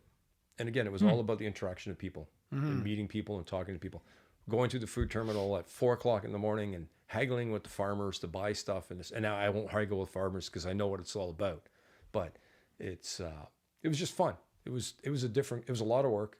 And it was fun. And I worked for a big food chain after we decided that everybody was getting gobbled up by the big food chain. So we got out of our business, and I ended up working for a big food chain as a manager and a buyer. And it was it was cool. Yeah, 19 years old, I was running a store that had made over $1 million a week. So next time you're on the podcast, you're going to bring some products, and you're also going to bring us some lunch. Yeah, that I can do, no problem. Cool. I was late today, or otherwise I was going to ask if you guys wanted Starbucks or Tim Hortons or something. I would grab something. But that probably would have been okay if I was late because I was We coming. should actually offered you coffee. No, I'm not a coffee drinker. Oh. So, but yeah, I'd love to come back, and hopefully by that time we're talking about a show that we're doing. Yeah, no, we'll come back and do a big commercial. Yeah, that'd be sick. Yeah, no, let's do it. We'll talk about it. 100%. I think it's a great idea. Yeah, I live a crazy life. I think people should know how crazy people are out there living and surviving every day. I think it would be cool. This isn't over yet. I know it sounded like it was, but it's not. Okay. Yeah. Go. Well, just, what else? What else is on your plate? Like, what are you doing? What do you do at home? Do you spend time sitting at home? Sleep, shower, eat. Watch TV, do anything? No TV. I watch, so I shouldn't say no TV. I don't actually even have cable at home. Netflix and Amazon Prime. Okay. And most of my watching is when I'm doing a rest stop when I'm on the road in a truck. Ah, I see. Oh, you have to stop after You so have to many stop, hours. yeah. But I think like Mayor of Kingstown, I binge watched it all in a 36-hour reset for me being able to continue driving. Oh, wow. Yeah, I watched the first episode and I loved it, and then I knew you were in it, and I was like, I need to get through the whole thing. And it's funny, I've watched it twice, Oh, wow. and every single person I talk to, I'm like, you need to watch this. And Tulsa King is another one, and I'm still Created by the same guy. Oh, it is. Yeah, Taylor Tulsa, Sheridan. Tulsa King? Yeah, with Sylvester Sylvester Stallone. Stallone. Created by Oh, really? Taylor Sheridan. Yeah. It was, Oh, damn. it was funny. Tulsa King, I was watching it the other day for the, I think, second time. And when he goes to that bar and he meets that DEA. I've never seen it. Oh, you never seen it? No. So he meets this DEA agent. Doesn't know she's a DEA agent. And they're in our hotel room. And so she goes to him, so how old are you? And he goes, I'm 75. So I'm like, he looks good for 75, but he's probably not 75. He's just saying it for the show. Then I realized he is 75 years old. Yeah. So I'm like, oh shit. But yeah, that's a good show. It's a really good show too. Interesting. Okay, Tulsa King. have to have a Cool, look. man. I don't even think I've heard of it. Yeah, it's a really good show. Okay, cool. I'm hoping they're going to do another season. That the first season was it was pretty good. Have you seen the second season of Mayor of Kingstown?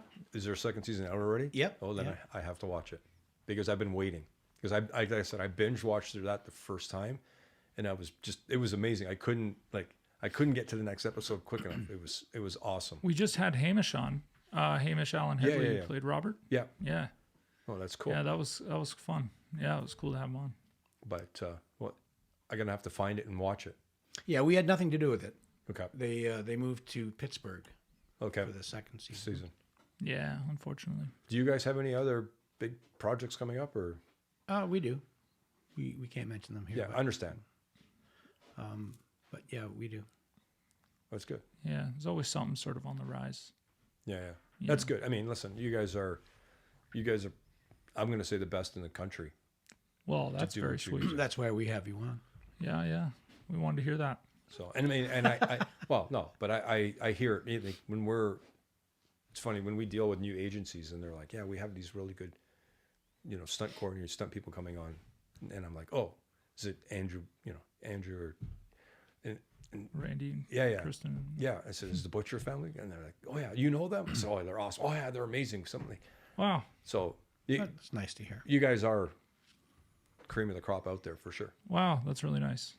So, Thanks. but yeah, most excited to Right see- now, there's several stunt people listening to the show, laying on the floor laughing. Yeah, yeah. Get up. sure. Come on. No, it's, no, I mean, from what I No, I love it, man.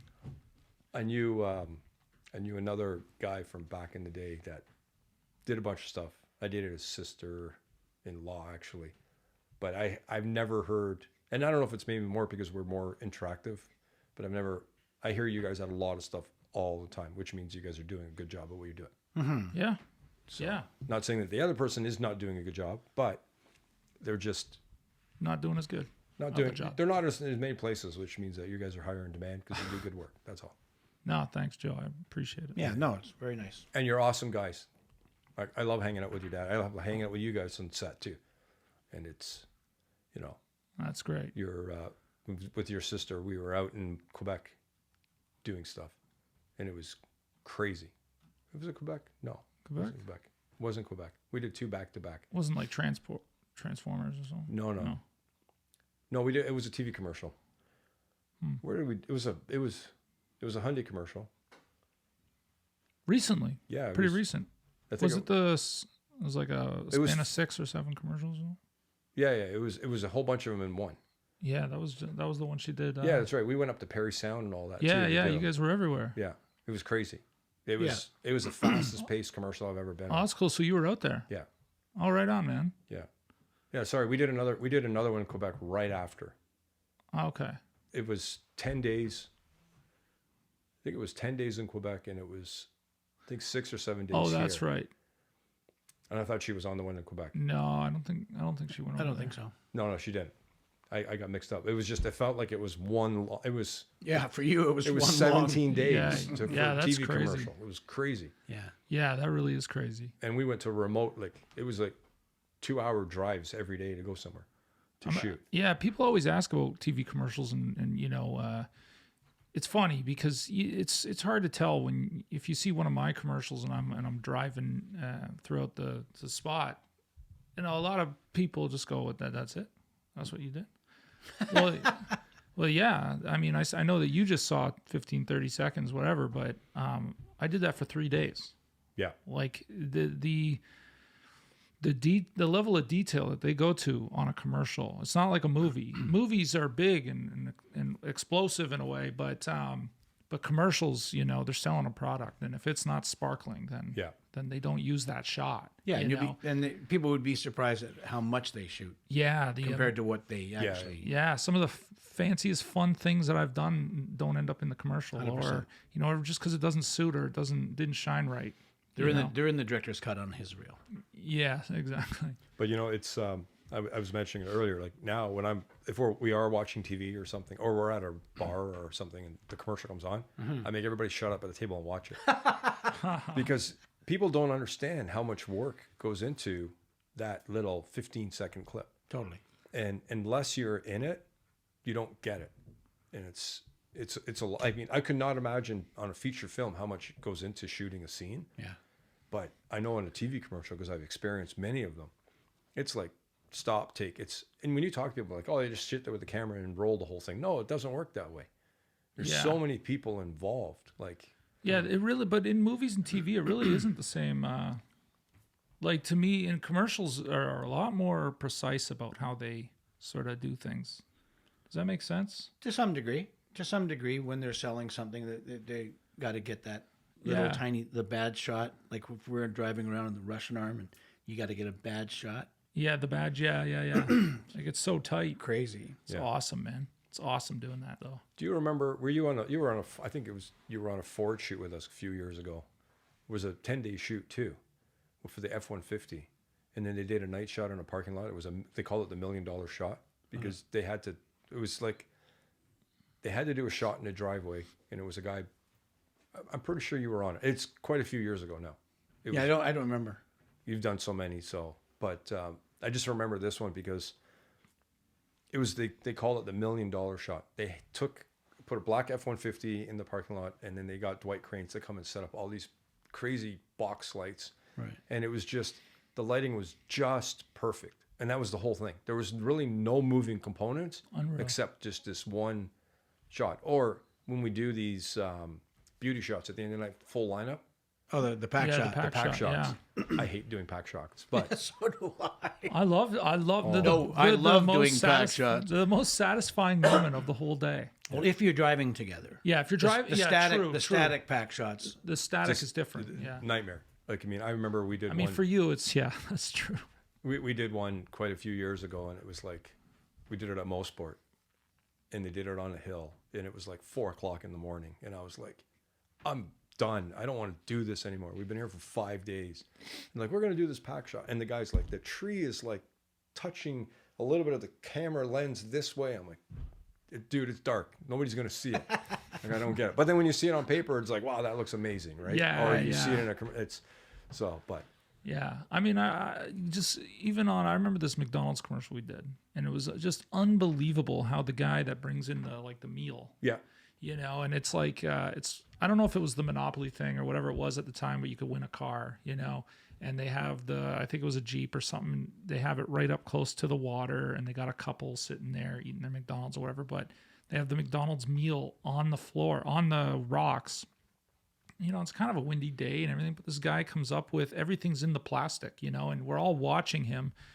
And it's hard to describe this to the people that are just listening, but, he has like, they're like bagged perfectly, and the fries come out a very specific way, and he's got his fingertips and he's slipping it off like, holy fuck, like he's going to tip something over, Yeah. And we're all just standing there watching this guy set this food.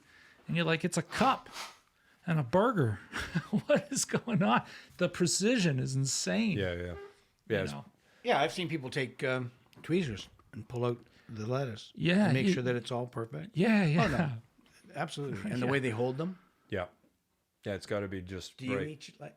And it speaks a lot to the fact that you're here because the detailers, you guys are literally the guys we hang out with the most when we're doing car. Yeah. Absolutely. And they're all like they're all friends. We're all friends. It's pretty wild. I think the worst car shoot I've ever been on was, do you remember the dog park, the Subaru shoot? Yes. And I think it was That was Jamie. Yeah, it was only bad because of the mud. And I it's funny. We brought the cars back to my shop, and you're tired, you don't think, right? So I brought them into the shop. I put them on the hoist, and I was washing the whole undercarriage. I still have mud today in my shop, and we'll move something, and I'm like, oh, look, Subaru mud. And it was funny because one of my guys is like, you don't have car carriers outside. Why don't you just wash them outside in a dirt field? And I was like, oh, I didn't think of that. Why didn't I think? And now I've never had another mud car commercial to be able to do that in. But What was the one we did with the mud? We've done a few Subaru spots with mud. Well, that's true. If anything, Subaru is actually, they've been a lot of fun. Yeah. Every car company has done something pretty fancy, but Subaru spots are always putting us in the mud or But up the on one a we hill. did, we had to go up the hill with the water towers. Yeah, remember? Couldn't even get down. Couldn't even go straight down the hill. that was the Hyundai one. No, that was Was it Hyundai? It was Subaru. With the bicycles on the top? And no, they did Hyundai one. That was the one where we went into the woods at the end in Pickering, and when you go into the bush where they drive through, the mosquitoes were so bad they were giving us nets to wear. No, we were out in a field, and there was a hill that went up through the grass, and we kind of made our own little road. They had a bulldozer going to make a road. Then they wet that down, and we had to get up the hill. And, Yeah, and they had the whole one side of the hill was all mud. yeah, And they had a rain tower coming down, so a couple. and and I was following you down, right? Down the hill Up or and something. down. Up and down. It was But I mean, crazy. You could barely do it. I mean, Yeah, the cars were going sideways and stuff. It was. That actually might have been Subaru shoot because we were on that shoot. okay. Yeah, we did go through the forest a little Yeah, bit yeah, and do yeah. some stuff. But apparently yeah. that's true. The mud that we collected under those cars apparently was. And that's the one where the hood got run over. That's the one. Yeah. That was super. Yeah. I didn't want to bring that up, but I thought it was. Wow. That was It's the one. so funny. You take the hood off the car. They have these two matching cars. You cannot hurt this car. Yep. Don't touch this car.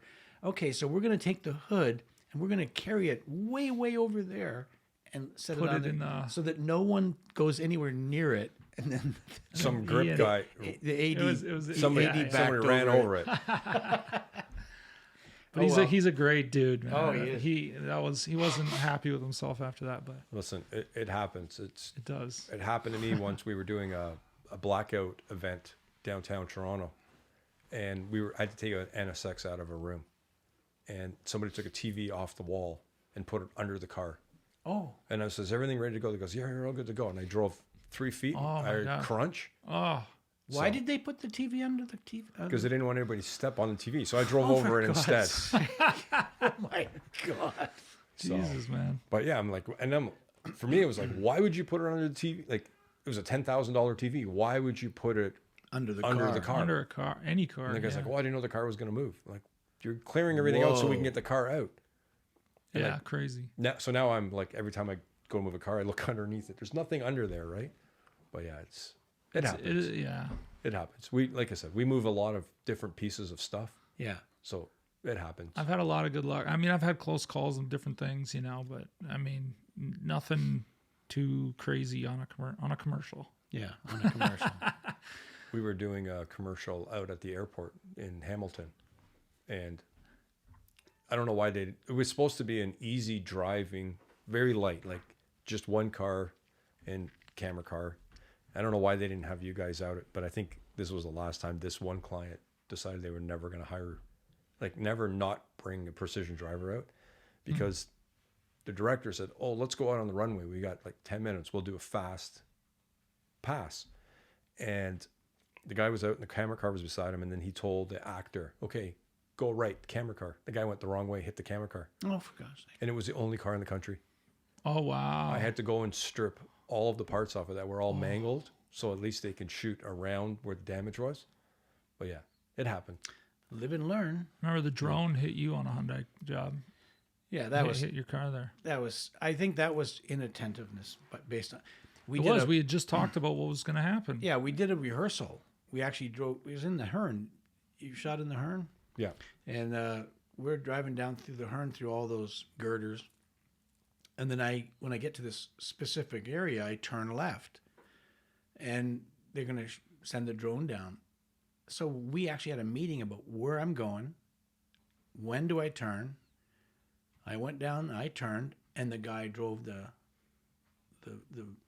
drone right into the roof of the car just above my window.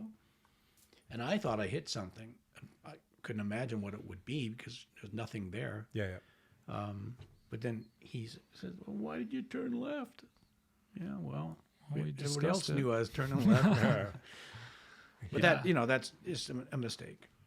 And it happens. Yeah. Yeah. And it happens. Yeah, absolutely. But what the heck? Yeah, the Hearn. Yeah. More about Joe. So what else do you guys want to know? What do you do at night when you're in bed? No. So I can actually answer that. Oh, wow. Let's go. I have a very hard fluff pillow behind me. No. You know what?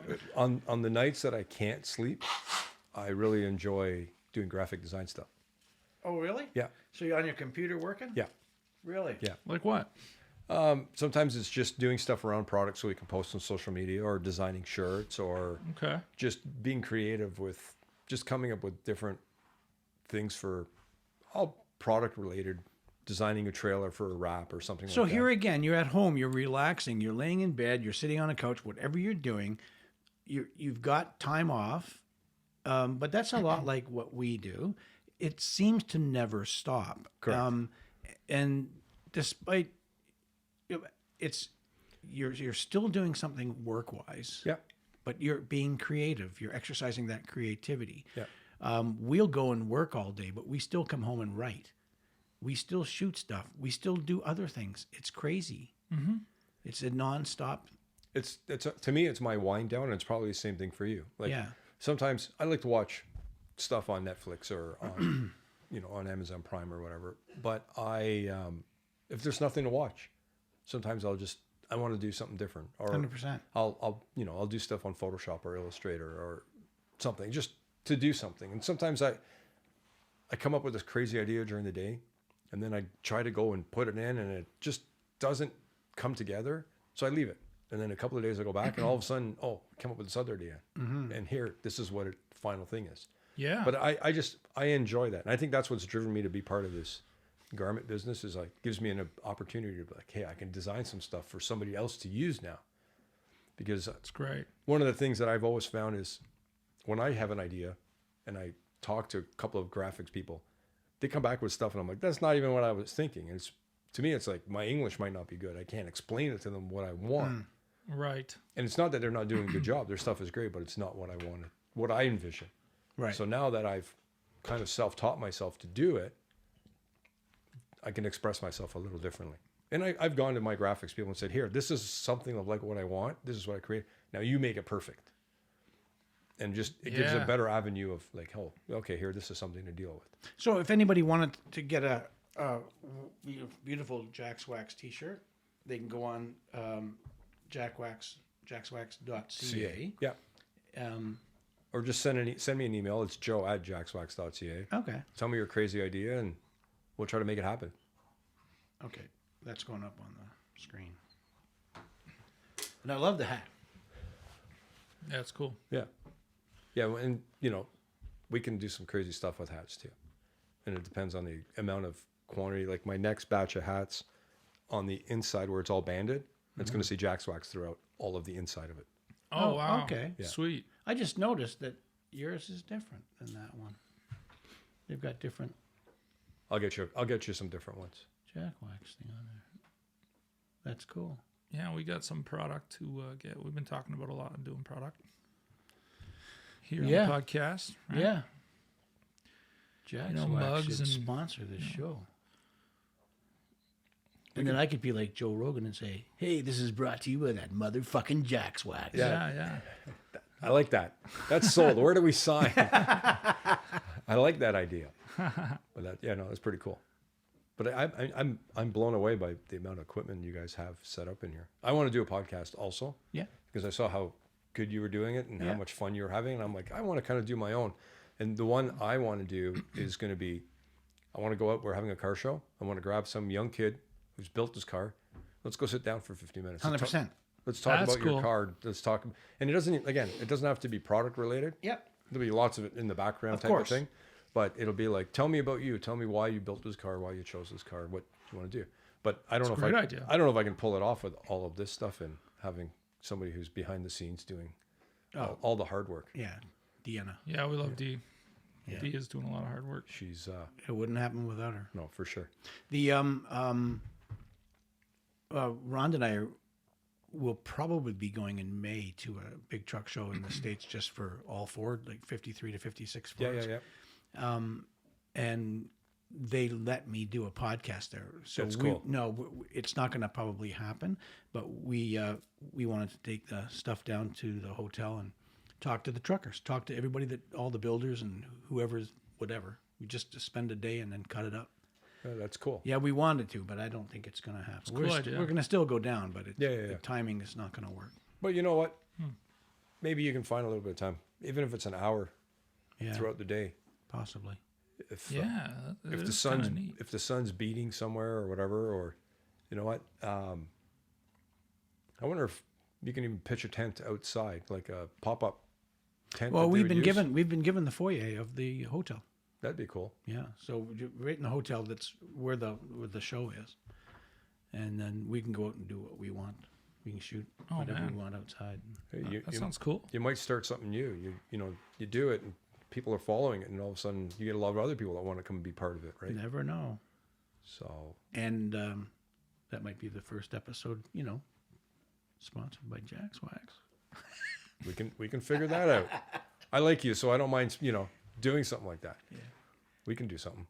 I'm always about being part of something. But I think what you're doing, going to the car shows and doing an on-site podcast with young people, builders, whoever, even fans. What do you think? Yeah. It's a great idea. I mean, there's always people more than happy to jump on and do it. 100%. So I think it'd be cool, and I want to be the first guy to do it. So that means I got to do it like next week. Yeah. Yeah, Otherwise, somebody will be out there and they'll beat me to it, and I'm like, oh, what happened? So, but I think that's, you know what, I gotta figure it out, because even if I do a small trailer that gets towed behind our show truck or whatever, Totally. you hear step in here, it's quiet, we can soundproof it, we can 100%. do whatever and set this up. Yeah, I think it'd be cool. Yeah, that is cool. That'd be a cool idea. So, yeah. Besides that, I'm a pretty boring guy. I don't do very much. You don't sound like a boring guy, really. I have a goal for this year. I have a brand new bike that I haven't ridden last year once, and I was going to ride it this weekend because the weather was nice. Now it's cold again. So Yeah, it's gonna snow tonight. What do you got? so I've got a Honda State Line, Okay. which is 1300 cc bike. It's a custom. They were like a one-off. They only made, I think, 1,500 of them or something like that. Okay. So I want to get out and ride it. Last year I didn't do much of it. Just because you're Just busy. no time. What color is it? Silver. Nice. Yeah. Best. Yeah. I've got a Honda Fury also, which is a 2013. I haven't ridden that very much either. It's only got, I think it's got 5,000 kilometers. But the cool thing about that bike was when Honda launched, we were doing a Honda launch. I rode that bike across the entire country. I rode it from Victoria, BC to St. John's, Newfoundland. Oh, sweet. And then at the end of the tour, I bought the bike because I just spent so much time. That's on the literally edge to edge. bike. Yeah. Wow. Yeah, we do a few of those. And then again, now in that market, we're getting shorter and shorter. Like we're doing a Mazda tour starting, I think the guys are all leaving Wednesday, going across the country, but we're not going as far across as we normally would. We're going to go to Edmonton. It starts in Edmonton next week, then it goes to Vancouver, and then we're Toronto, Quebec City, Halifax, and I think that's the end of it. Really? We're most cool. in the past. It's still 10 weeks, but in the past it was like we're gone for 3 months. Now, is that for a big car show or just a Mazda show? No, it's sales training. Oh, sales training. So we're launching new vehicles, Okay. and we go out and the dealers come out and they all rally up at these locations. We set up a test track outside for them to drive the cars. We bring competitive vehicles usually, so they have something to compare to. So this way, when you walk into your local dealer and you're like, "Hey, I want to buy this, but this car does this," and the salesman should be able to say, "Well, that car does that, but ours also does this." So they've driven and compared the two, been able to. Oh, okay. So, this is great. So the salesmen come out Correct. and drive the cars and get experience. Correct. So they have something they can chat about. Yeah. Brilliant. And what we do is our team teaches them the hot sales points of what's the benefit of buying this car, what's different from this year versus the last model, and why is this car different? I'm not going to say better, different from A, B, or C. Sure. And then, just gives them an advantage on, people are so educated now when they buy a car, they know everything about the car. But the salesman now, instead of being like, "Oh, really, I didn't know that car did that," now they have the opportunity to come out and learn what the other cars are doing so they can explain, "Hey, yes, I know, I've been in that car, I know what this does." So, and we used to do this a Makes lot. sense, We used to yeah. do this a lot in the past for different manufacturers. They have to go buy cars every freaking week. Yeah. So we can go out and tear them around, and we set up an off court, we set up a track in a parking lot that was like a controlled course, Yeah, yeah, and let yeah. them go out and run rumble strips, and we do all kinds of crazy stuff with them. We used to do a lot of Ford F-150s. We go out and buy trailers and put 1,500 pounds of concrete in them, strap them down, and you'd go out and pull a Toyota, pull a GM, pull a Ford, pull a Dodge. So the salespeople knew they can go back when you're out there to buy your truck. Yeah, I've pulled that. I know what it's about. So it was a great success, but COVID killed it all. So That's cool. Yeah. Wow. You'd think they would go back to that. That's brilliant. it's slowly starting to come back. because we're booked now. Like we're booked with Mazda. Then I'm booked with Kia already for another big event. Nice. We're doing a big Ford E-Mach and the Lightning tour. We're doing a huge one with them. I'd like to see this Lightning. Yeah. What is it? The electric Ford. When we're doing the one in Toronto, I'll invite you and you can come out and Okay. firsthand drive them and see what they're all about. I think they have a Wow. trunk in the front. Yeah. Yeah, It's it's crazy. just a battery. Yeah. They don't give you an engine anymore and they charge you more money. How does that work? They Yeah. take the engine out of the So front this of is, the car. this is an F-150. F-150 Yeah. fully electric. Oh, wow. Okay. And it's supposed to have same towing capacity as a regular F-150 pickup. What are your thoughts on this electric movement? So I've owned a couple of Teslas. I think they're great cars. I get bored very easily with my cars. And the Tesla, the nicest thing in the Tesla was there was always updates. So every month I felt like I got a new car because there was a new feature or a new update of something or another. I think the electric car is something that we should all be scared of in the future because I think it's going to take off and it's going to be the thing. I can barely keep my phone charged. So all my employees were laughing at me. They're like, you can't keep your phone charged. How are you going to keep a car charged? And that was one of the reasons I didn't keep it. It was a struggle of keeping it charged. And at the end of the day, even if I went to a supercharger on my way home, it was 45 minutes. To me, it was wasting 45 minutes of my day that I needed to do something else. I absolutely agree with that. So that was my only downsell. But like I said, I've owned 2 Teslas. I thought they were awesome. Really? Yeah, absolutely amazing cars. Fun to drive, easy to drive. I have driven them, and I mean, it's like a roller coaster.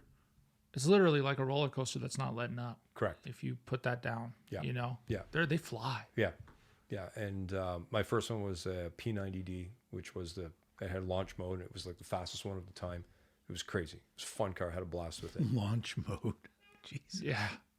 I had so much. That car was a 2015. I had so much fun with it that when I sold it in 2016, I bought a 2017 Corvette Grand Sport, and I went to pick it up in Quebec at a buddy of mine's dealer. It was a collector's edition car.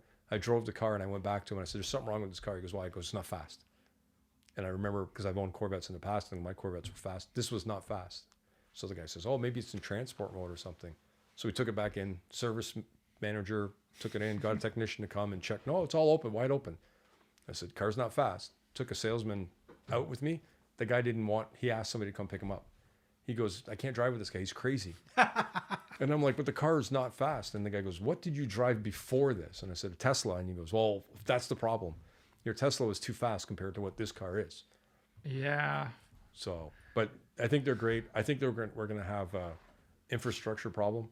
I think there's not enough resources out there to charge these cars and keep them going. They don't want you washing your clothes and using your air conditioner at the same time. Right. Let alone having to they- shower your car all night. But they want these genius cities and these 15-minute cities and these different things. I mean, if somehow they manage to make that happen, will we then have the infrastructure to also But then involve that? You know. So I'm going to touch on something on the 15-minute city. Yeah, 15 let's minute. do it. I've been living in a 15-minute city my whole entire life, and your dad and yourself also. Here, where you live, where can you go within 15 minutes that you can't find something? Your church, maybe a hospital, but you got doctors close by. No, I have a hospital within 15. Easy. So Yeah, we have everything. we're already living in a 15-minute city. There's no. We could use some better pizza. Well, Well, they didn't say that you had bad pizza in 15-minute city. I guess that's true. but I think we've already been living in that. I can't see them doing the restrictions that a lot of these conspiracy theory people have been saying. How, you're going to be, you have so many credits and you can't leave. How am I? Yeah, I don't really know, but yeah. How are we going to go to work and do our job to pay taxes to support what needs to be done No for the idea. infrastructure? Yeah, It won't happen. Yeah, I certainly don't. Yeah, it's work weird. It 15 makes no minutes sense. from- Yeah. I don't know. You hear a lot of things, you read a lot of things. Who knows what is really going to happen or I do believe that most of what I read is out of context. Like, Yeah. I don't really, I take certain things with a grain of salt, but yeah, it all seems maddening and crazy. You could put some of that salt on the crickets. But you know, and you got a point. Like social media, I love TikTok, right? And I think Yeah, it's well, you're a little girl. I can tell. yeah. I have humor. I find a lot of humor in some of the stuff that's on there, Oh yeah, right? it's so good. And I've started filtering things that I don't want to see, and I've never ever done that before on any of my social media. Oh, interesting. A lot of the political stuff and a lot of the conspiracy people, a lot of people that make sure this going to happen. I started getting rid of it because I found that it was starting to make me be concerned about my day. Yeah, And it was I starting get to that. change the way I was thinking about how I was going to be successful in my day. I feel that. So Yeah. even the news, I don't like, I grew up, if I went to work with my dad every day and the summer vacation, most kids got summer vacation. I got construction, and it was go to work from the youngest age. And 680 News was the only thing we ever listened to for the whole entire, could be a 10-hour drive wherever we were going. That's all we heard all day was 680 News. Don't they repeat the news every hour? That's the same thing. Like, that's my point. But now I'll only go, I don't trust the news anymore, but I'll go and check weather. Even there, they're wrong. But Yeah, that's it. I don't read into any more of it. And I've decided that I'm only going to live in my day to day. And I had a conversation. Yeah. I had a conversation yesterday with somebody that, family friend, she's going through some illnesses and stuff. And I told her, I said, don't worry about tomorrow. Worry about today. Live the best day today that you can live. Tomorrow, if you wake up or you don't wake up, you don't have to worry about it. Only worry about tomorrow when you wake up. Don't worry about what's going to happen tomorrow today. And I think you have to be smart about how you do it. Like a lot of people are like, oh, Sure. I'm going to spend all my money today and not worry about tomorrow. Don't be stupid. But even with this whole thing Priorities. and the US dollar that tons of people are talking about and this and that's going to disappear and collapse and all this. Yeah. It's not my dollar. I worry about my dollar today. What can I do today to better my day today? What can I do to make my world that I live in better today? Yeah, because you're not the one at the bank or the one doing any of this stuff. You can't do anything about it. No. And I'm too small of a fry to be concerned about, I remember once somebody telling me, I asked somebody that I knew that played the stock market a lot. And I'm like, how do you pick your stocks? He says, number one, only invest what you can lose. If you can't lose it, don't put it in. Same thing with gambling. If you can't afford to lose the money, don't gamble it. Right. So it's just kind of the way I've, live by today and don't worry about what's going to happen tomorrow as far as planning. Yeah. But don't live your day today concerned that tomorrow the economy is going to crash. Like, don't eat today. Yeah, because someday it's not going to crash the way you thought it was going to crash, and you worried And even forever about all these things. and Yeah. even if it does, there's nothing I can do about it. Like, if tomorrow I deal with whatever bank and tomorrow that bank's closed, what can I do about it? Yeah, unless it's among your community. If it's specific to your community, then you can do something. No, 100%. But yeah, I totally agree with what you're saying. But yeah, like on the bigger carbon tax has been killing me on diesel fuel on my trucks. Killing me. But what can I do? I can do two things. Pay it or stop working with the trucks. Well, I can't afford to stop working because then I can't pay for anything. Don't you feel at all that you can speak up or say anything being somebody in your position? Many years ago when Toronto was a city and North York was a city and Scarborough was a city, East York was a city, there was all these different little cities or townships and they were going to amalgamate to be one. The government, our local government said, okay, we're going to do this vote and we're going to see what the number is. And I think at that time it was like 73% of the people didn't want to amalgamate all of the townships to be the GTA. And they publicized that this was the big number that got voted. They still did it anyways. So yeah, I'm one. seeing that a lot. What can I do? Stand on a sign with a sign up on the side of the road somewhere telling people don't pay carbon tax? And I can tell you in my industry that if I tell a customer, hey, I have to increase my rates because fuel's gone up. There's like it's cost of business. There's somebody else that will be there in a second to take on the job cheaper. So what do? It's like you have to just grin and bear it, make less money and keep going, right?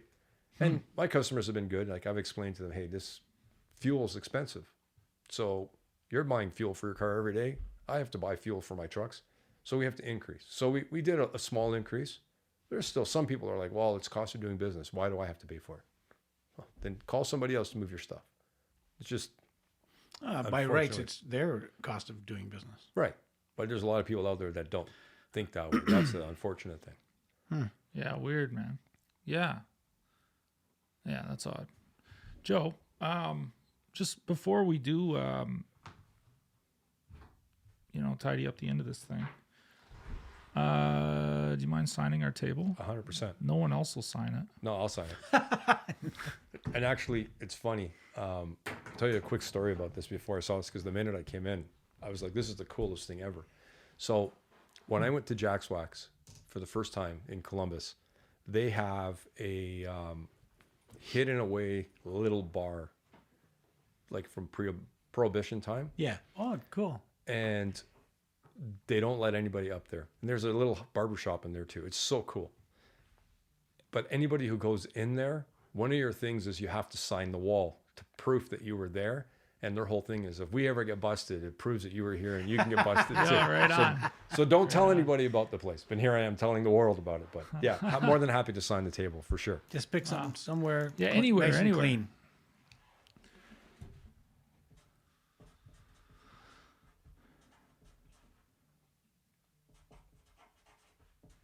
And of course, we're probably on the wide camera, so people watching can see Joe sign the table, but those who are listening, that scratch is that big black Sharpie. What we got there?